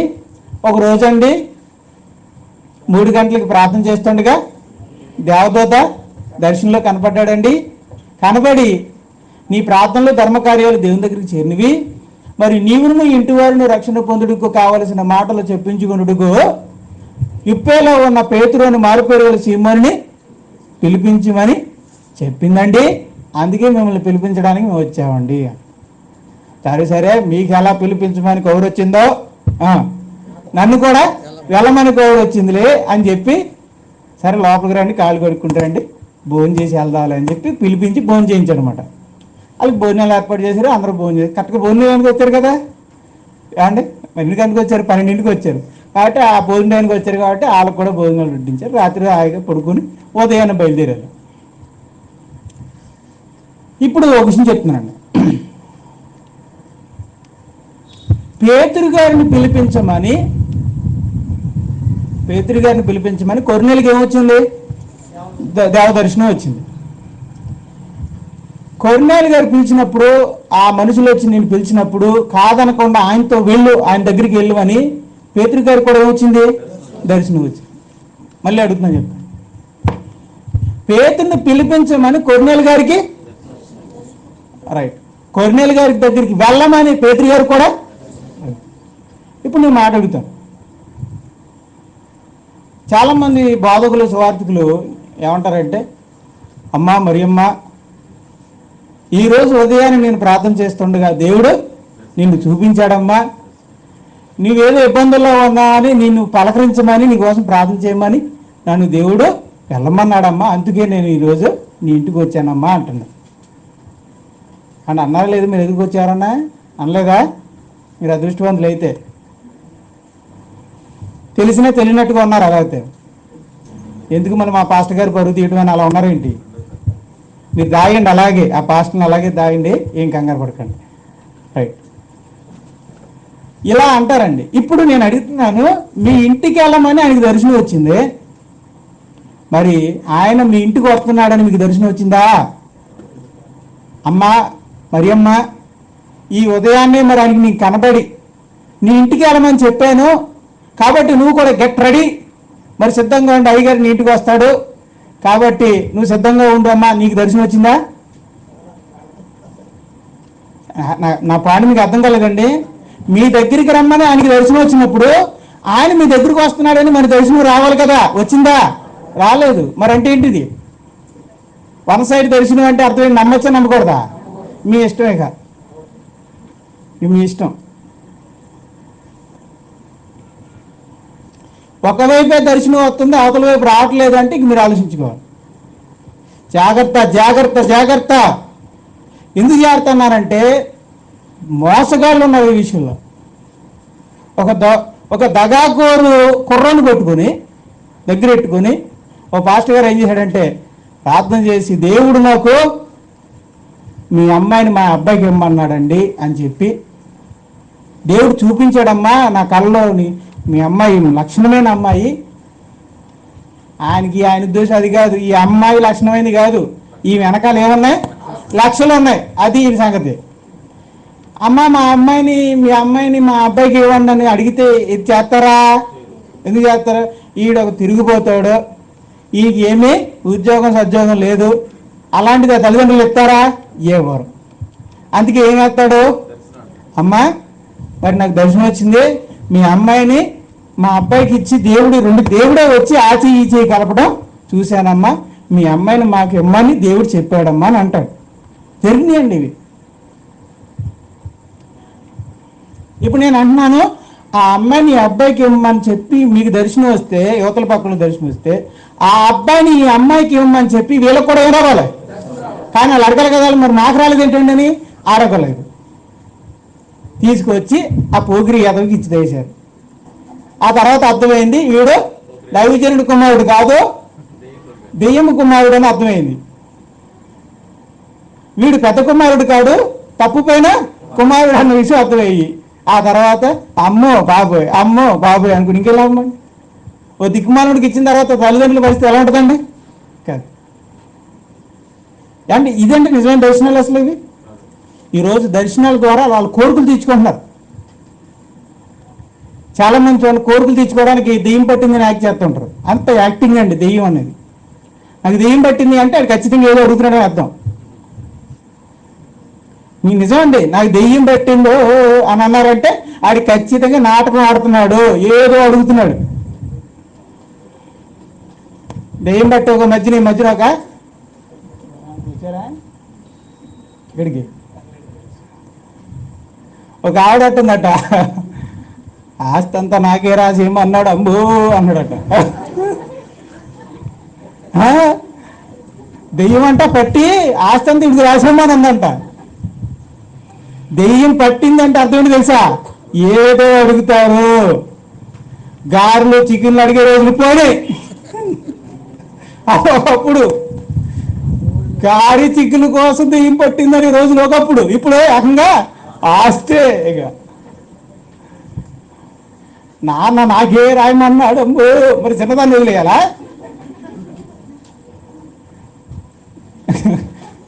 ఇలా దెయ్యాలు పట్టిన కథలండి ఇవన్నీ. ఇక్కడ ఏం దెయ్యాలంటే దొంగలండి. అలాగే ఒకవైపే దర్శనాలు వస్తున్నాయంటే అవి కూడా ఏంటండి? ఇది అండి. వాళ్ళు ఎలా అండి, అన్ని జనులేమో ఆ నాటకాలు ఆడుతున్నారు. ఇప్పుడు దేవుని సేవకులు అనుకున్న వాళ్ళు, దేవుని పెట్టలు అనుకున్న వాళ్ళు ఈ నాటకాలు ఆడుతున్నారు, దర్శనం అనే నాటకాలు ఆడుతున్నారు. దర్శనం అనే పేరు చెప్పుకొని కొల్లగొట్టుకుంటున్నారు, ఎదుటివాళ్ళని దోచుకుంటున్నారు, ఎదుటివాళ్ళని రాబట్టుకుంటున్నారు, నాశనానికి పంపుతున్నారు. కాబట్టి నమ్మకండి. చాలా దర్శనం అంటే ఒక నిజంగా దర్శనమే వస్తే, అవతల వ్యక్తికి వస్తే మీకు కూడా దర్శనం రావాలి. అలా వస్తే ఓకే చేసుకోండి, వెళ్ళిపోదాం ముందుకు.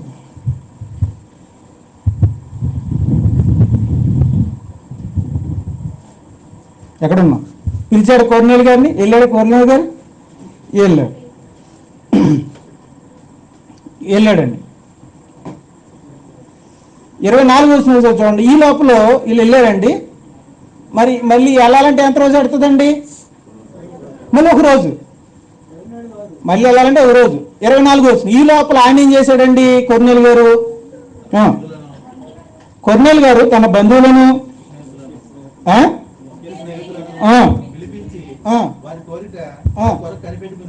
అనుకోను. ఈ లోపల కొర్నేలు గారు ఏం చేశారంటే ఇల్లంతా శుభ్రంగా కడిగించేసి చేపలను ఏం చేసి బంధువుల్ని, నిజంగా ఎంత విశ్వాసం అండి! అంటే నిజంగా పేతురు గారు అక్కడ ఉన్నారని, వీళ్ళు వెళ్ళి ఖచ్చితంగా రేపటికల్లా తీసుకొస్తారనే నమ్మకం ఎవరికుందండి? అబ్బా సూపర్ అండి! విశ్వాసి, అబ్రహాం లాంటి విశ్వాసి అదేనండి నిజంగా. మరి అవతల ఫోన్ చేశారండి, అబ్రహాం మరి కొర్నేలు గారండి ఇక్కడ పేతురు గారు దొరికారండి, రేపటికల్లా తీసుకొస్తామండి ఇన్ఫర్మేషన్ అనుందా? లేదు. కానీ ఇక్కడ ఏమవుతున్నాడు? మొత్తం ప్రిపేర్ అయిపోతుంది. వంటలు ఉండేనమ్మా, అన్నీ ఉండేనమ్మా అని రెడీ అయిపోతున్నాడు. అది విశ్వాసం అంటే. అంతేకాకుండా తాను తన ఇంటి వారికి, గుర్తుపెట్టుకోండి, రక్షణ ఏంటమ్మా, నీవును నీ ఇంటి వారును రక్షణ పొందుడుకు కావలసిన మాటలు చెప్పడానికి ఎవరు వస్తున్నారు? ఆ మాటలు, రక్షణ కలిగించే మాటలు నేను, నా కుటుంబమే కాదు, నా బంధువులు, నా ముఖ్య స్నేహితులు కూడా వినాలి అనుకున్నాడట. రప్పించాడటండి వాళ్ళని. ఆయనకున్న ఇన్ఫ్లుయెన్స్ని బట్టి, ఆయనకున్నటువంటి బంధుత్వ బాంధవ్యాలను బట్టి, పెద్దనాన్న రండి, పెద్దమ్మ రండి, చిన్నమ్మ రండి, చిన్నాన్న రండి, బావ రారా, బామర్ది రారా, చెల్లి రాన్న, అక్క రాన్న అని మొత్తం తీసుకొచ్చాడట. ముఖ్య స్నేహితుల్ని. ఎక్కడ స్నేహితులు ఉంటారు? డ్యూటీలో స్నేహితులు ఉంటారు, ఉద్యోగం స్నేహితులు ఉంటారు, ఇరుగు పొరుగు వాళ్ళ స్నేహితులు ఉంటారు. వాళ్ళందరినీ తప్పించి ఇంట్లో కూర్చోబెట్టాడండి. మీకులా కూర్చోబెట్టాడు. ఇక్కడ ఇంట్లో మీరు ఎలా కూర్చున్నారో అలాగే స్నేహితులు, బంధువులు కూర్చోబెట్టాడు. ఎందుకు కూర్చోబెట్టాడు? రక్షణకు కావలసిన మాటలు వినాలి. అంటే రక్షణకు కావలసిన మాటలను తానొక్కడే వినకుండా వారందరూ వినాలని అనుకున్నాడు. ఈ ఆలోచన మీకుందా?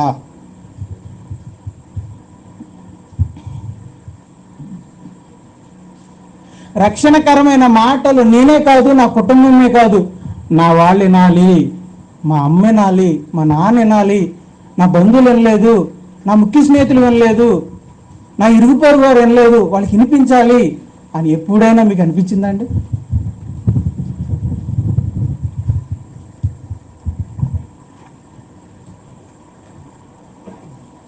చెప్పండి ఎప్పుడైనా.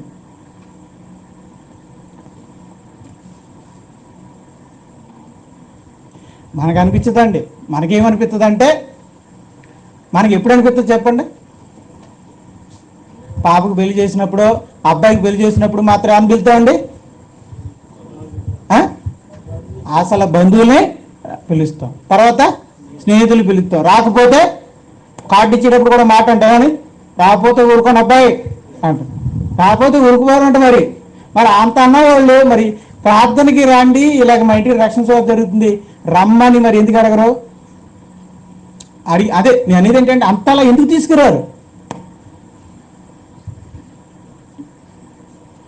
ఎలాగైతే ఒక శుభకార్యం జరిగినప్పుడు ఇంటికి ఎలాగైతే మనం రప్పించుకుంటున్నామో, అలాగే రక్షణకరమైన మాటలు వినిపించడానికి కూడా మన బంధువుల్ని, స్నేహితులు ఏం చేయాలి? మనం తీసుకురావాలి, వినిపించాలి. నెక్స్ట్ 25వ వచనం.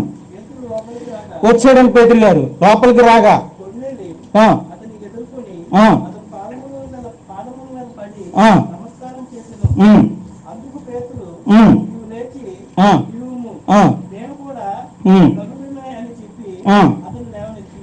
సరే పేతురు గారు అక్కడికి వెళ్ళారటండి.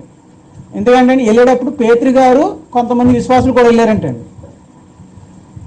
ఓకే, పేతురు గారు ఆ ఇంట్లోకి అడుగు పెట్టగానే అప్పుడు దాకా ఎదురు చూస్తున్న కొర్నేలు గారు చిన్నపిల్లలాగా పరిగెత్తుకుంటూ వచ్చేసి, అంత పెద్ద అధికారం ఉండి, అంతే కదండి, లక్షల రూపాయలు శాలరీలు తీసుకున్న ఒక సైన్యాధికారి అయ్యిండి ఎవరి పాదాల మీద పడ్డాడండి? పేతురు గారి పాదాల మీద పడి నమస్కారం పెట్టాడటండి. అంతటి మహానుభావుడు ఇంత ఆయన నమస్కారం పెట్టాడండి. అపోస్తుడికి, సువార్తను ప్రకటించేటువంటి అపోస్తుడికి నమస్కారం పెట్టాడు. అప్పుడు పేతురు గారు ఏమన్నారండి? నమస్కారం కాదు నాయనా, నా కాళ్ళు కడిగే అన్నాడా? ఏమన్నాడండి? లేచి నిలువు నాయనా, నేను నీవంటే నరుణ్ణే. అంటే ఆయన ఏమనుకున్నాడంటే దేవదూత స్వయంగా వచ్చి ఆ పేతురు గారిని పిలిపించమన్నాడు అంటే ఆ పేతురు గారు మనిషే కాదు, సాక్షాత్తు ఆ భగవత్ స్వరూపమేమో అనుకుని కాళ్ళ మీద దండం పెట్టాడు. అందుకే ఈయన అంటున్నాడనమాట, నువ్వు కాళ్ళ మీద దండం పెట్టడానికి నేనేమన్నా దేవుడిని కాదు నాయనో, నేను ఎవరిని, నేను కూడా నీలాంటి మనిషిను, నాకు నమస్కారం పెట్టు. ఈ రోజులు ఎంతమంది ఉన్నారండి దైవ సేవకులు?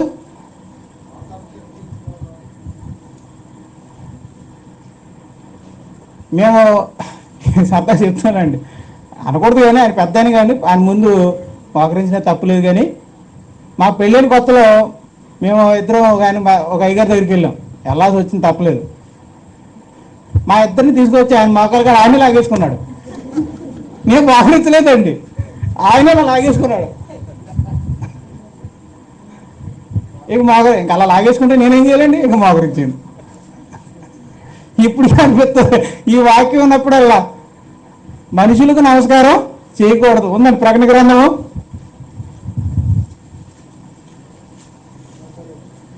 22వ అధ్యాయము 8వ వచనం 9వ వచనం.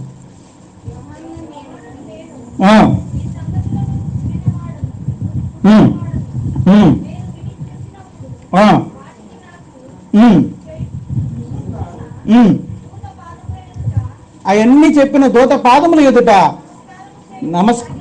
అదండి ఆ అపోస్తుడని యోహాను దేవదూత ముందు సాష్టాంగ నమస్కారం చేసేటట్టండి. అప్పుడు దూత ఉన్నాడు, వద్దు సమీ,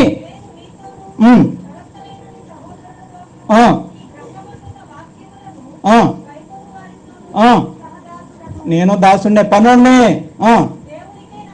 దేవునికే నమస్కారం చేయి. నువ్వు నమస్కారం చేయవలసింది నాకు కాదయ్యా, ఎవరికే? నేను కూడా నీలాంటి పనివాడిని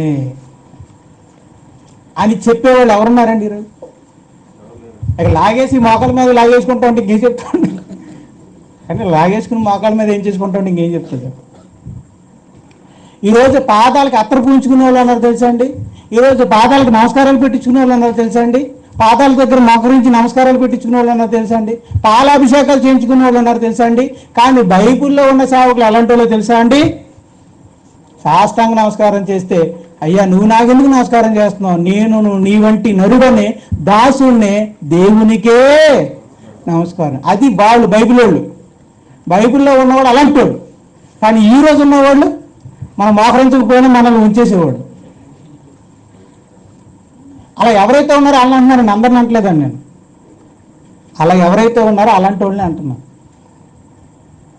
కాబట్టి ప్రియమైన దేవుని వల్ల, కాబట్టి మీరు దయచేసి మీరు కూడా మా దగ్గర మోకాళ్ళు వేయకండి అమ్మా, మాకు నమస్కారాలు చేయకండి. వందనాలు చెప్పండి అమ్మాయి, నమస్కారం చేయొద్దన్నారని వందనాలు చెప్పడం మానకండి, వందనాలు చెప్పండి. అర్థం, నమస్కారం వేరు వందనాలు. నమస్కారం అంటే శాస్త్రాంగం వేసిపోయి ఇలా ఇంటి ఉన్నాడు. కాబట్టి దేవుడిగా నమస్కారం చేయొద్దు, సహోదరుడిగా ఏం చెప్తారు నాకు వందనాలు చెప్పకుండా మర్చిపోకండి. 34 నుంచి 43 వచ్చిన వరకు వచ్చాడు. ఏం చెప్పాడండి ఆయన?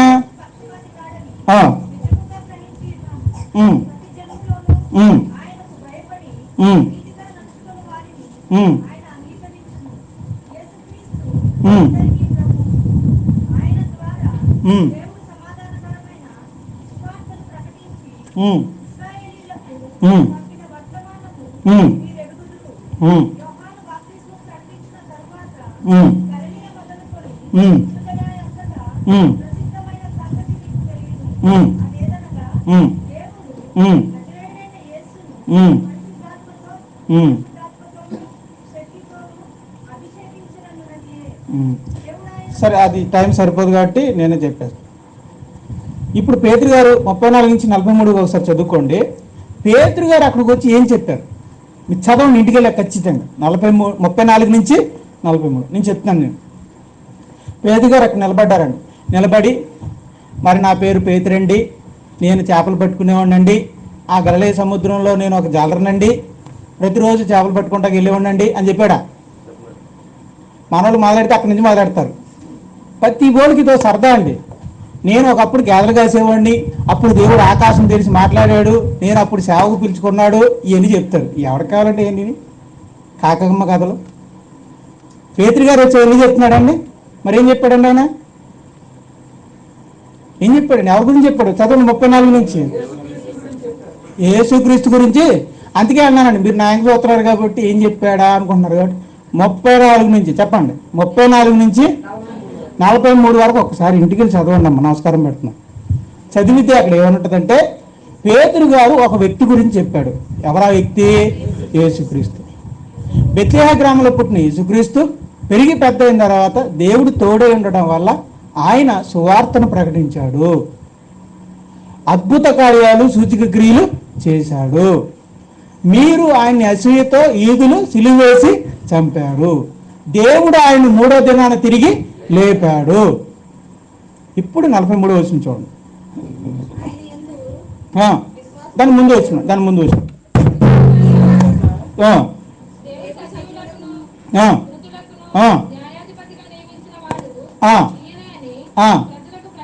అది అంటే ఏం చేశాడు? దేవుడు ఎవరిని అయితే మృతుల్లో నుండి తిరిగి లేపాడు. ఎవరిని లేపాడు దేవుడు మృతుల్లోంచి? చెప్పాలి, ఎవరిని లేపాడు? ఆ లేపిన ఆయన్ని న్యాయాధిపతిగా నియమించాడు. దేవుడుగా కాదు, ఎవరిగా నియమించాడు? న్యాయాధిపతి అంటే న్యాయం తీర్చేవాడు. న్యాయం తీర్చేవాడు అంటే ఎవరు? రాజు. ఎవరు న్యాయం తీరుతాడు అంటే యేసు ప్రభుని ఎలా నియమించాడు?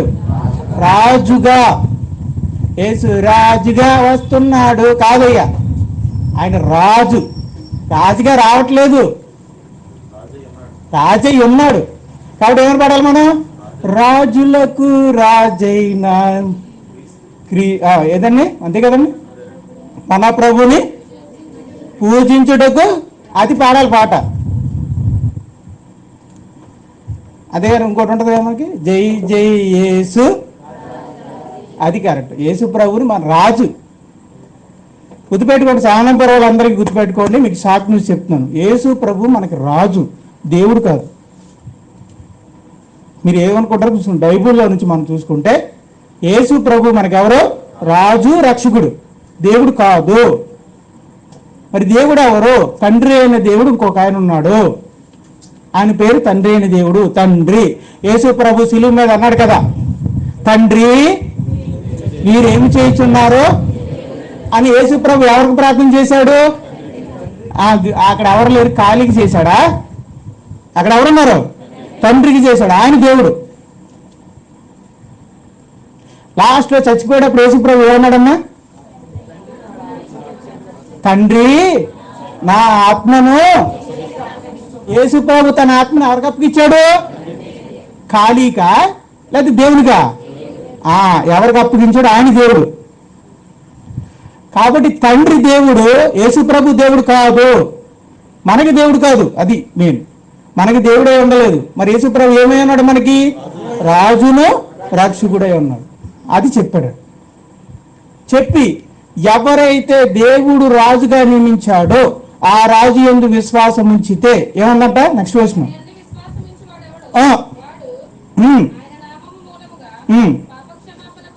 అది పాప క్షమాపణ పొందుతాడు. అంటే ఆత్మకు రక్షణ వస్తుంది. అంటే కొర్నేలికి ఎవరి మీద విశ్వాసం ఉంది? దేవుని మీద ఉంది. ఇప్పుడు ఎవరి మీద కూడా, ఎవరి మీద విశ్వాసం ఉంచాలని చెప్పాడు? దేవుని కుమారుడైన యేసుక్రీస్తు ఏమై ఉన్నాడు? రాజును రక్షకుడై ఉన్నాడని నమ్మాలి. ఈ నమ్మకం అటు దేవుని మీద ఇటు రక్షకుడి మీద రెండు నమ్మకాలు ఉంటే ఏమొస్తుంది? రక్షణ వస్తుంది అని పేతురు గారు చెప్పారండి. ఇందులో ఎక్కడైనా ఖాళీ మాటలు ఉన్నాయా? ఓన్లీ యేసు ప్రభు గురించే ఉందా? ఇప్పుడు నేను అడుగుతున్నాను, ఏ మాటలు చెప్పడానికి వచ్చాడు? రక్షణకు కావలసిన మాటలు చెప్పడానికి వచ్చాడు. రక్షణకు కావలసిన మాటల గురించి చెబుతూ ఏం చెప్పాడు? ఎవరి గురించి చెప్పాడు? అది చెప్పాలి. అది చెప్పడం మానేసి మా ఊర్లో మర్రి చెట్టు ఉంది, అక్కడ కూర్చుని ప్రార్థన చెయ్యి, రెండో రోజు చెయ్యి, తిండి కూడు బట్ట మానేసి అలాగే ఉండి ప్రార్థన చెయ్యి, ప్రార్థన చెయ్యి, ప్రార్థన చెయ్యి, అలాగే ప్రార్థన చేతూ ఉంటే అప్పుడు నీకు ఏమవుతుంది? దర్శనం వస్తుంది. ఆ దర్శనంలో దేవుడే ఉంటాడు. దేవుడు నీతో మాట్లాడి వాగ్దానం చేస్తాడు. పో, నీకు ఇంకా నీకు ఏమొచ్చేసినట్టే. అని చెప్తారేటండి? అసలు మరిచెట్టు కింద చేయటం ఏంటి, కూడుకుట మానేసి తిండి మానేసి ప్రార్థన చేయడం ఏంటి, దర్శనం కోసం చూడటం ఏంటి, ఏంటండి ఇదంతా? ఎక్కడున్నామండి మనం? ఇంత చదువుకొని ఏంటండి ఈరోజు ఇంత అమాయకంగా ఉన్నారు? అక్కడెక్కడో గద్వాల్లో ఒక ఆయన అంటే ఇదే చెప్తారండి సువార్త. అక్కడికి రమ్మంటాడటండి. ఇక్కడ ఉంటుంది మాట రక్షణ. ఎక్కడికి వచ్చేది? గద్వాలకి వచ్చేది అక్కడ ఏముంటుందంటే ఒక చెట్టు ఉంటుందట. ఆ చెట్టు కిందకే పంపుతాడటండి మారు మనసుకు వచ్చిన వాళ్ళందరినీ. ఏడో ఏడు ఏడు ప్రార్థన చేయి. ఎప్పుడు దాకా ప్రార్థన చేయాలి? దర్శనం వచ్చేదాన్ని. దేవుడు మాట్లాడితే ఏమొచ్చేసినట్టేగా. ఏ మాత్రం దానికి పేతురు గారిని పిలిపించాలండి ఏమండి? అప్పుడు దేవదూత ఏముంటది? మా గురించి ప్రార్థన చేయి, మారు మనసు పొందు, పాపాలు ఒప్పుకో అన్నది అనుకోండి. మీకు ఎంత నవ్వుగా ఉందండి? అంటే దేవుడికి ఎంత కోపంగా ఉంటుందో ఆలోచించండి. ఎంత అటకారం అండి ఇదంతా. మీరు నవ్వకండి. ఇందులో చాలా మంది టూత్ పేస్ట్ తినేసి వచ్చిన వాళ్ళు ఉన్నారు ఇక్కడ, తెలుసా అండి? టూత్ పేస్ట్లు అన్నారనా చెప్తానండి. అక్కడికి వెళ్తే జైల్లో పెట్టేస్తారు, తలుపులు వేసేస్తారు. మారు మనసు పొందు దర్శనం వచ్చిందా? రాలేదండి. అయితే రెండో రోజు కూడా నీకు కడుపు కాలి. రెండో రోజు కూడా మారు మనసు వచ్చిందా? ఇంకా రాలేదండి. అయితే మూడో కూడా కట్, భోజనం పెట్టకండి రా. మూడో రోజు అయిపోయిన తర్వాత ఆకలి వేసేసి పళ్ళు తోముకున్న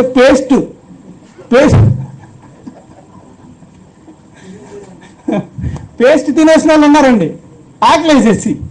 ఎందుకండి తమ్ముడు? కొంతమంది అయితే గోడ దూకి పార్కి వచ్చేసిన వాళ్ళు ఉన్నారండి. ఎందుకంటే ఆ దర్శనం రాదు, ఇలా తిండెట్టరు.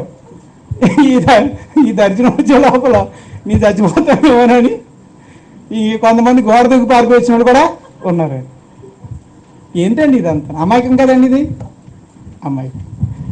నేను అడుగుతున్నానండి, ఇప్పుడు కొర్నేలు గారు ఎలా రక్షణ పొందొచ్చు? ఇది విశ్వాసం విన్నారు. నెక్స్ట్, నేనేదో కామెడీగా చెప్తున్నాను అనుకోకండి. ఇలా చెప్పకపోతే మీరు వినలేరని చెప్తున్నాను, కానీ నా ఆవేదన మాత్రం నిజం అండి. ఇదంతా సత్యం చెప్పడానికి ప్రయత్నం చేస్తున్నాను, అర్థం చేసుకోండి.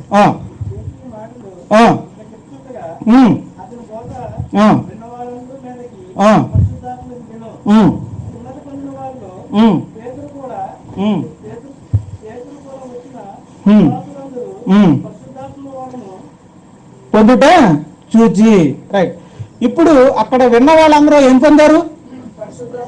పరిశుద్ధాత్మను పొందారంటే వాళ్ళు విశ్వసించారా లేదా? అమ్మ ఇంకొక 5 నిమిషాలు వినగలరా? 5 నిమిషాలు వినగలరా? వాళ్ళు చేతులు ఎత్తండి ఒకసారి. Thank you. ఇప్పుడు పేతురు గారు అలా చెప్తున్నారంటండి. చెప్తుండగా నాకులేక ఇలా చెప్తున్నారంట. చెప్పేసరికి ఈ యేసు ప్రభువు గురించి చెప్పేసరికి, ముగించేసరికి, ఆమెననేసరికి అందరిలోనూ ఎవరు వచ్చేసారటండి? పరిశుద్ధాత్ముడు వచ్చి భాషలతో మాట్లాడుతున్నారంటండి, దేవుడికి కనపరుస్తున్నారంట. పరిశుద్ధాత్ముడు వాళ్ళలోకి వచ్చాడంటే వాళ్ళందరూ విశ్వసించారనే కదా, చెప్పింది నమ్మారనే కదా. నమ్మడం వల్ల ఏం పొందారు? పరిశుద్ధాత్మ పొందారంటే వాళ్ళ ఆత్మను రక్షణ పొందారు. అక్కడ కొర్నేలు గారు పొందారా? అందరూ పొందారా? విన్నవారా? అందరూ పొందారా? రైట్. నేను అంటున్నాను, ఒకవేళ కొర్నేలు గారు మొహమాట పడి వాళ్ళ బంధువుల్ని స్నేహితుల్ని పిలవకపోయి ఉంటే వాళ్ళందరూ వినేవారా? విశ్వసించేవారా? రక్షణ పొందేవారా? ఆ రక్షణ వాళ్ళు కోల్పోయారా లేదా? ఆలోచన. ఆయన అలాగా చుట్టాలని, బంధువుల్ని, స్నేహితుల్ని పిలిపించి కూర్చోబెట్టి చెప్పించడం వల్లనే వాళ్ళు విన్నారు, విశ్వసించారు, రక్షణ పొందారు. నిజంగా ఆ పుణ్యమంత ఎవరు చెప్పండి? అంతమంది రక్షించబడడానికి ఆ పుణ్యమంత ఎవరికి దక్కిద్దండి? కొన్నేళ్ళ గారికి దక్కుతుంది. మరి ఆ పుణ్యం మీరు మూట కట్టుకోరా? మీరు ఎంతమందిని మూట కట్టుకున్నారు ఆ విషయంలో? ఎప్పుడైనా కనీసం ప్రార్థన చేశారా? దేవా, మా అమ్మ, మా నాన్న మారాలి ప్రభా, రక్షణ పొందాలి, చావుకు దగ్గరగా ఉన్నారు, చచ్చి ఎక్కడ నరకానికి వెళ్ళిపోతారో ప్రభా అని రాత్రిపూట ఎప్పుడైనా మోకరించి ప్రార్థన చేశారా?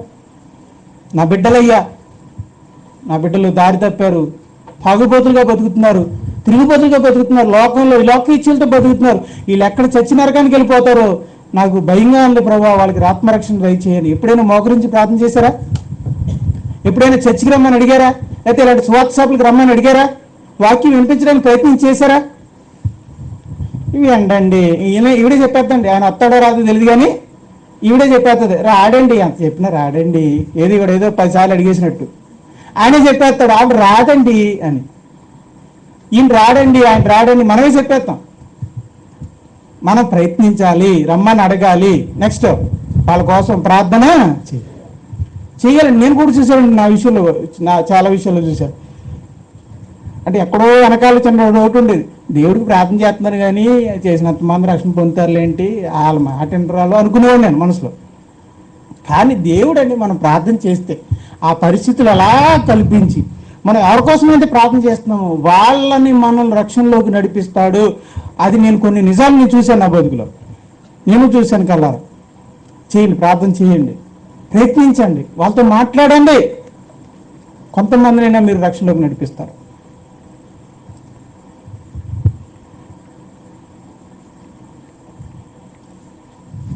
ఇప్పుడు వీళ్ళు రక్షణ పొందారో లేదో? వీళ్ళందరూ ఎవరెవరు పొందారు? కొర్నేలు గారు, ఆయన ఇంటి వారు, బంధువులు, స్నేహితులు, పేతురు గారి ద్వారా వాక్యం విన్న వాళ్ళందరూ కూడా ఏం పొందారు? రక్షణ పొందారు. దేనివల్ల పొందారు చెప్పండి? యేసుక్రీస్తు వారి యొక్క వార్తను, యేసుక్రీస్తు గురించి వినటం వల్ల. వినటం వల్ల హృదయంలో ఏమొచ్చింది? విశ్వాసం వల్ల వాళ్ళకి ఏమొచ్చింది? ఆత్మకు రక్షణ వచ్చింది, పరిశుద్ధాత్మను పొందుకుంది. కింద ఏం చెప్తున్నాడండి 48లో, యేసుక్రీస్తు నామమున బాప్తిస్మము ఆజ్ఞాపించింది. చాలా మంది ఎంతవరకు వచ్చి అదేటో సప్త సముద్రాలు ఇది ఒడ్డుకొచ్చి వచ్చాడు అన్నట్టు కొంతమంది అన్నీ నమ్ముతారండి. కేవలం బాప్తిజం తీసుకోమంటే అక్కడ ఆగిపోతారండి. ఏమ్మా ఇక్కడ ఆగిపోయాడంటే మా ఆయన ఒప్పుకోడండి, అలా చెప్తారు వాళ్ళు. నువ్వు అన్నీ అయిపోయి ఇంక బాప్తిజం కూడా ఆగిపోతావు ఎందుకమ్మా? భర్త ఏదంటాడనో లేకపోతే ఆయన ఏమంటాడో ఇవన్నీ మనకి ఎందుకమ్మా? మన ఆత్మరక్షణ మనకు ముఖ్యం. ఎవరో ఏదో అంటారని మనకు వద్దు. మన ఆత్మరక్షణ కోసం మనం ధైర్యంగా రక్షణ పొందాలి. భార్య ఏదో అంటుందని భర్త ఎవరి గురించో ఎవరు ఆగాల్సిన అవసరం లేదు. తమ ఆత్మరక్షణ కోసం ప్రతి ఒక్కరు కూడా రక్షణ కోసం ఏం పొందాలి? బాప్తిసం తీసుకోవాలి. బాప్తిసం తీసుకుంటానండి, మరి రేపు పెళ్ళి ఉంది కదండి, మరి ఎలాగండి? ఇవన్నీ కారణాలు చెప్తే ఇంకేంటండి? ఒకవైపునేమో ఏమన్నాడండి? సమయము గతించుచున్నది, దేవుడు యేసుప్రభు రాకడ ఆసన్నమైనదని బైబిల్ చెప్తుంటే వీళ్ళు ఇంకా దేని గురించి ఆలోచిస్తున్నారు? ఎప్పుడో ఈ పిల్ల ఇంకెక్కడ 2 చీరలు వేసుకుంటుంది, కానీ వీళ్ళు ఎప్పుడు గురించి ఆలోచిస్తారు? ఎప్పుడో గురించి ఆలోచిస్తారు. ఇంకెప్పుడు గురించి ఎప్పుడో దాని గురించి ఆలోచించుకుంటూ ఇప్పుడు నువ్వు బాప్తిసం తీసుకోకపోతే నువ్వు దేవుని రక్షణ ఏమవుతున్నావు? నిర్లక్ష్యం చేస్తావు. అందుకే రాశాం, ఎంత గొప్ప రక్షణను మరణము నిర్లక్ష్యం చేసిన ఎడలా ఎలాగూ తప్పించు. కాబట్టి కొన్నేళ్ళు గారు రక్షణ పొందారా లేదా? నేను ఫస్ట్లో మాట చెప్పాను, నిజంగా మారు మనసు పొంది నిజ దేవుడి దగ్గరికి వస్తే ఖచ్చితంగా దేవుడు ఆ వ్యక్తి రక్షించబడడానికి కావలసిన మార్గంలోనికి నడిపిస్తాడు. కొర్నేలు దేవుని వల్ల భక్తి కలిగి మారు మనసు పొంది దేవుడి దగ్గరికి వచ్చాడు. ఆ వ్యక్తిని దేవుడు ఎక్కడ నడిపించాడు? రక్షణలోకి నడిపించాడు. రక్షణలోకి నడిపించాడు. వదిలేశాడా? నడిపించాడా? నడిపించాడు. కాబట్టి మారు మనసు పొందండి, నిజ దేవుడి దగ్గరికి రండి. మీరు నిజంగా మారు మనసు పొంది నిజ దేవుడి దగ్గరికి తిరిగితే ఆ దేవుడే మిమ్మల్ని రక్షణలోనికి నడిపిస్తాడు. కావాల్సింది మారు మనసు. మీరు రావాల్సింది నిజ దేవుడి దగ్గరికి, వినాల్సింది సువార్త, యేసుని గురించిన వార్త, పొందాల్సింది బాప్తీసం. ఇవి చేస్తే మీ ఆత్మకు రక్షణ. ఇప్పుడు కొర్నేలు గారి గృహంలో ఏం జరిగింది? రక్షణ కార్యం జరిగింది. ఏం జరిగింది? ఈ రక్షణ కార్యంలో దేవదూత ఎంతవరకు ఉంది? వచ్చి పేతురు గారిని పిలిపించు, వాక్యం చెప్పించుకో అన్నంత వరకే ఉంది. అంతేగాని సువార్త చెప్పే అవకాశం ఉందా? బాప్తిజం ఇచ్చే అవకాశం ఉందా? రక్షణలోకి నడిపించే అవకాశం ఉందా? లేదు. అందుకే దేవదూతలన్నీ పరలోకం నుంచి చూస్తున్నాయట. భలే భలే వాక్యం చెప్తున్నారు, వీళ్ళేమో వాళ్ళు బాప్తిజం పొంది ఏం పొందుతున్నారు అని ఈ రక్షణ కార్యాలని దేవదూతలు ఏం చేస్తున్నాయంట, తొంగి చూస్తున్నాయంట పరలోకం నుంచి. చూడండి పేతురు రాసిన మొదటి పత్రిక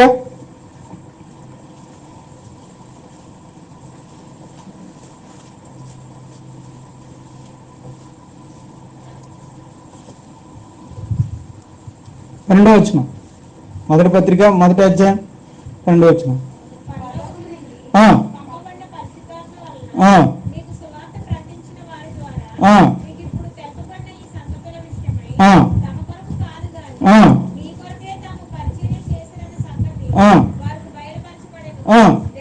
దేవదూతలు ఏ కార్యాలని, రక్షణ కార్యము. రక్షణ అంటే ఎలా వచ్చేద్దా, నువ్వు వచ్చేద్దా? దేవుణ్ణి నమ్మాలి, సువార్త ప్రకటించబడాలి, సువార్తకుడు రావాలి, సువార్త ప్రకటించబడాలి, అది వాళ్ళకి అర్థం అవ్వాలి, అర్థమైన దాన్ని నమ్మాలి, నమ్మి ఏం పొందాలి, బాప్తిజం తీసుకోవాలి. బాప్తిజం తీసుకుంటే అప్పుడు ఎవరు వస్తారు, పరిశుద్ధాత్ముడు వస్తాడు. పరిశుద్ధాత్ముడు వస్తే వాళ్ళ ఆత్మలకు ఏమొస్తాయి, అది ఇదంతా జరిగిద్ది. ఈ జరుగుతున్న ఈ రక్షణ కార్యాలన్నిటినీ దేవదూతలు ఏం చేస్తున్నాయంట, తొంగి చూడగోరుతున్నాయి. అది సందర్భం. దేవదూతలు ఎందుకు తొంగి చూస్తున్నాయి,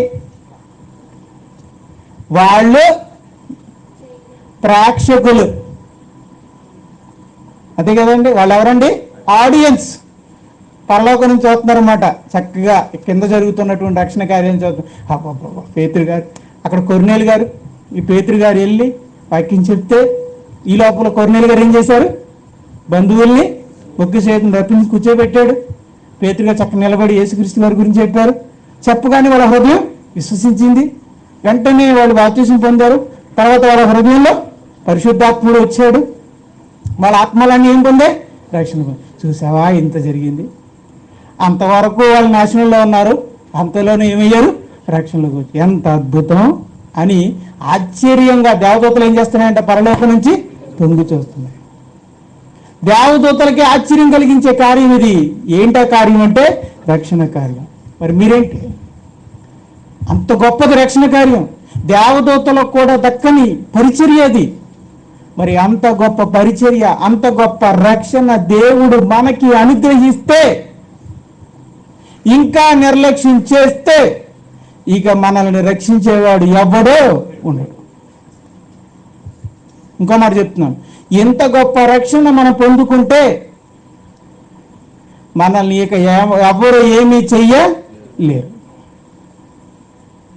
కాబట్టి ఇంకా రక్షణ పొందిన వారు గొప్ప రక్షణను పొందుకోవాలని కోరుకుంటున్నాం. రెండోదిగా, రక్షణ పొందిన వారు దేవదూతలకు కూడా దక్కని గొప్ప పరిచర్య ఇది. దీన్ని వదులుకోకండి, ఈ పరిచర్య చెయ్యండి. చెయ్యాలనుకున్న దేవదూతలకే చేయటానికి లేదు.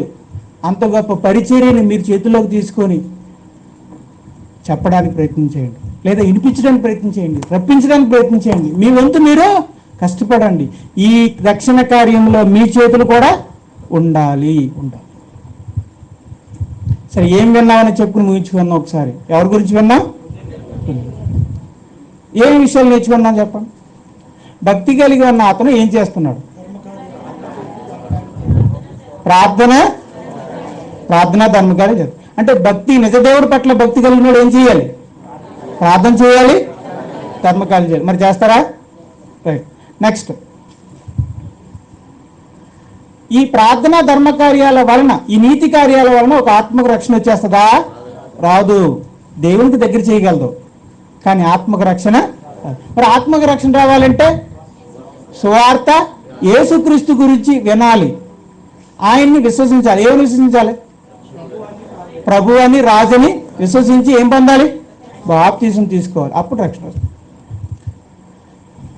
దేవదూత వచ్చింది, చెప్పింది, కానీ సువార్త చెప్పిందా అంటే దర్శనాల ద్వారా సువార్త ఉందిద్దా? కాబట్టి రక్షణకు దర్శనాలకు సంబంధం ఉందా? లేదు. మరి రక్షణ దేని వల్ల వస్తుంది? దర్శనాల వల్ల వస్తుందా, విని నమ్మడం వల్ల వస్తుందా?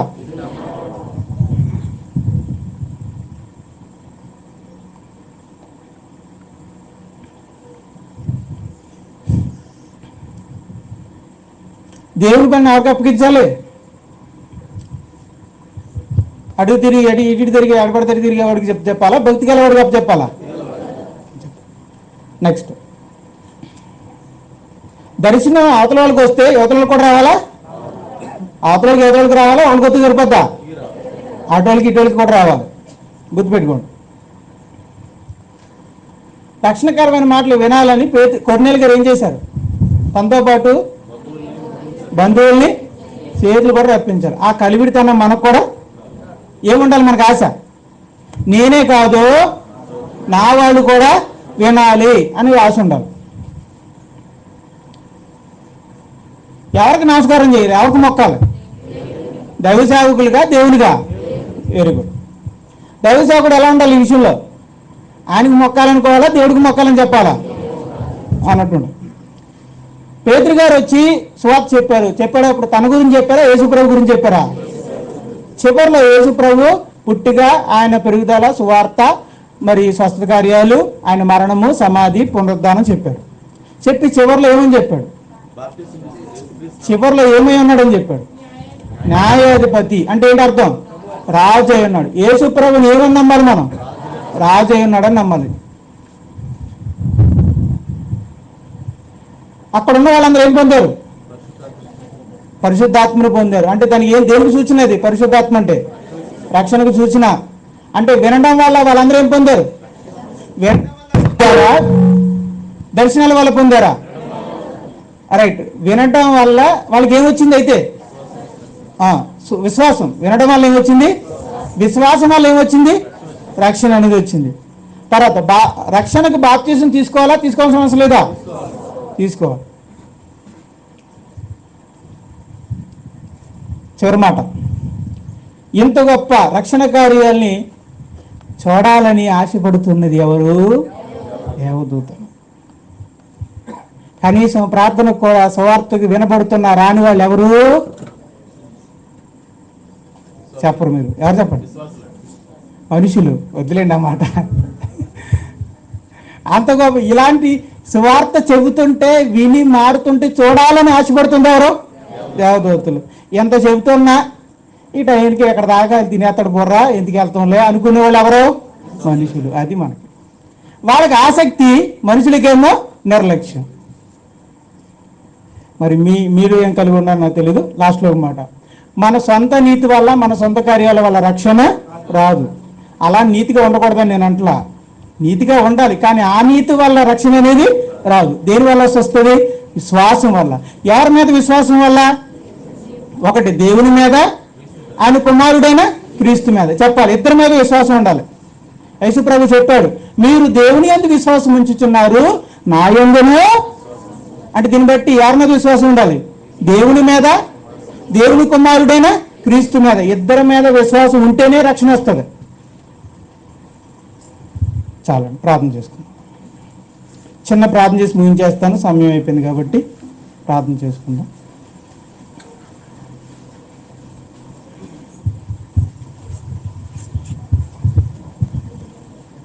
ఉంచండి, తర్వాత ప్రార్థన చేద్దాం. మీకు మోకరించడానికి కుదరకపోతే అలా కూర్చొని చేయండి.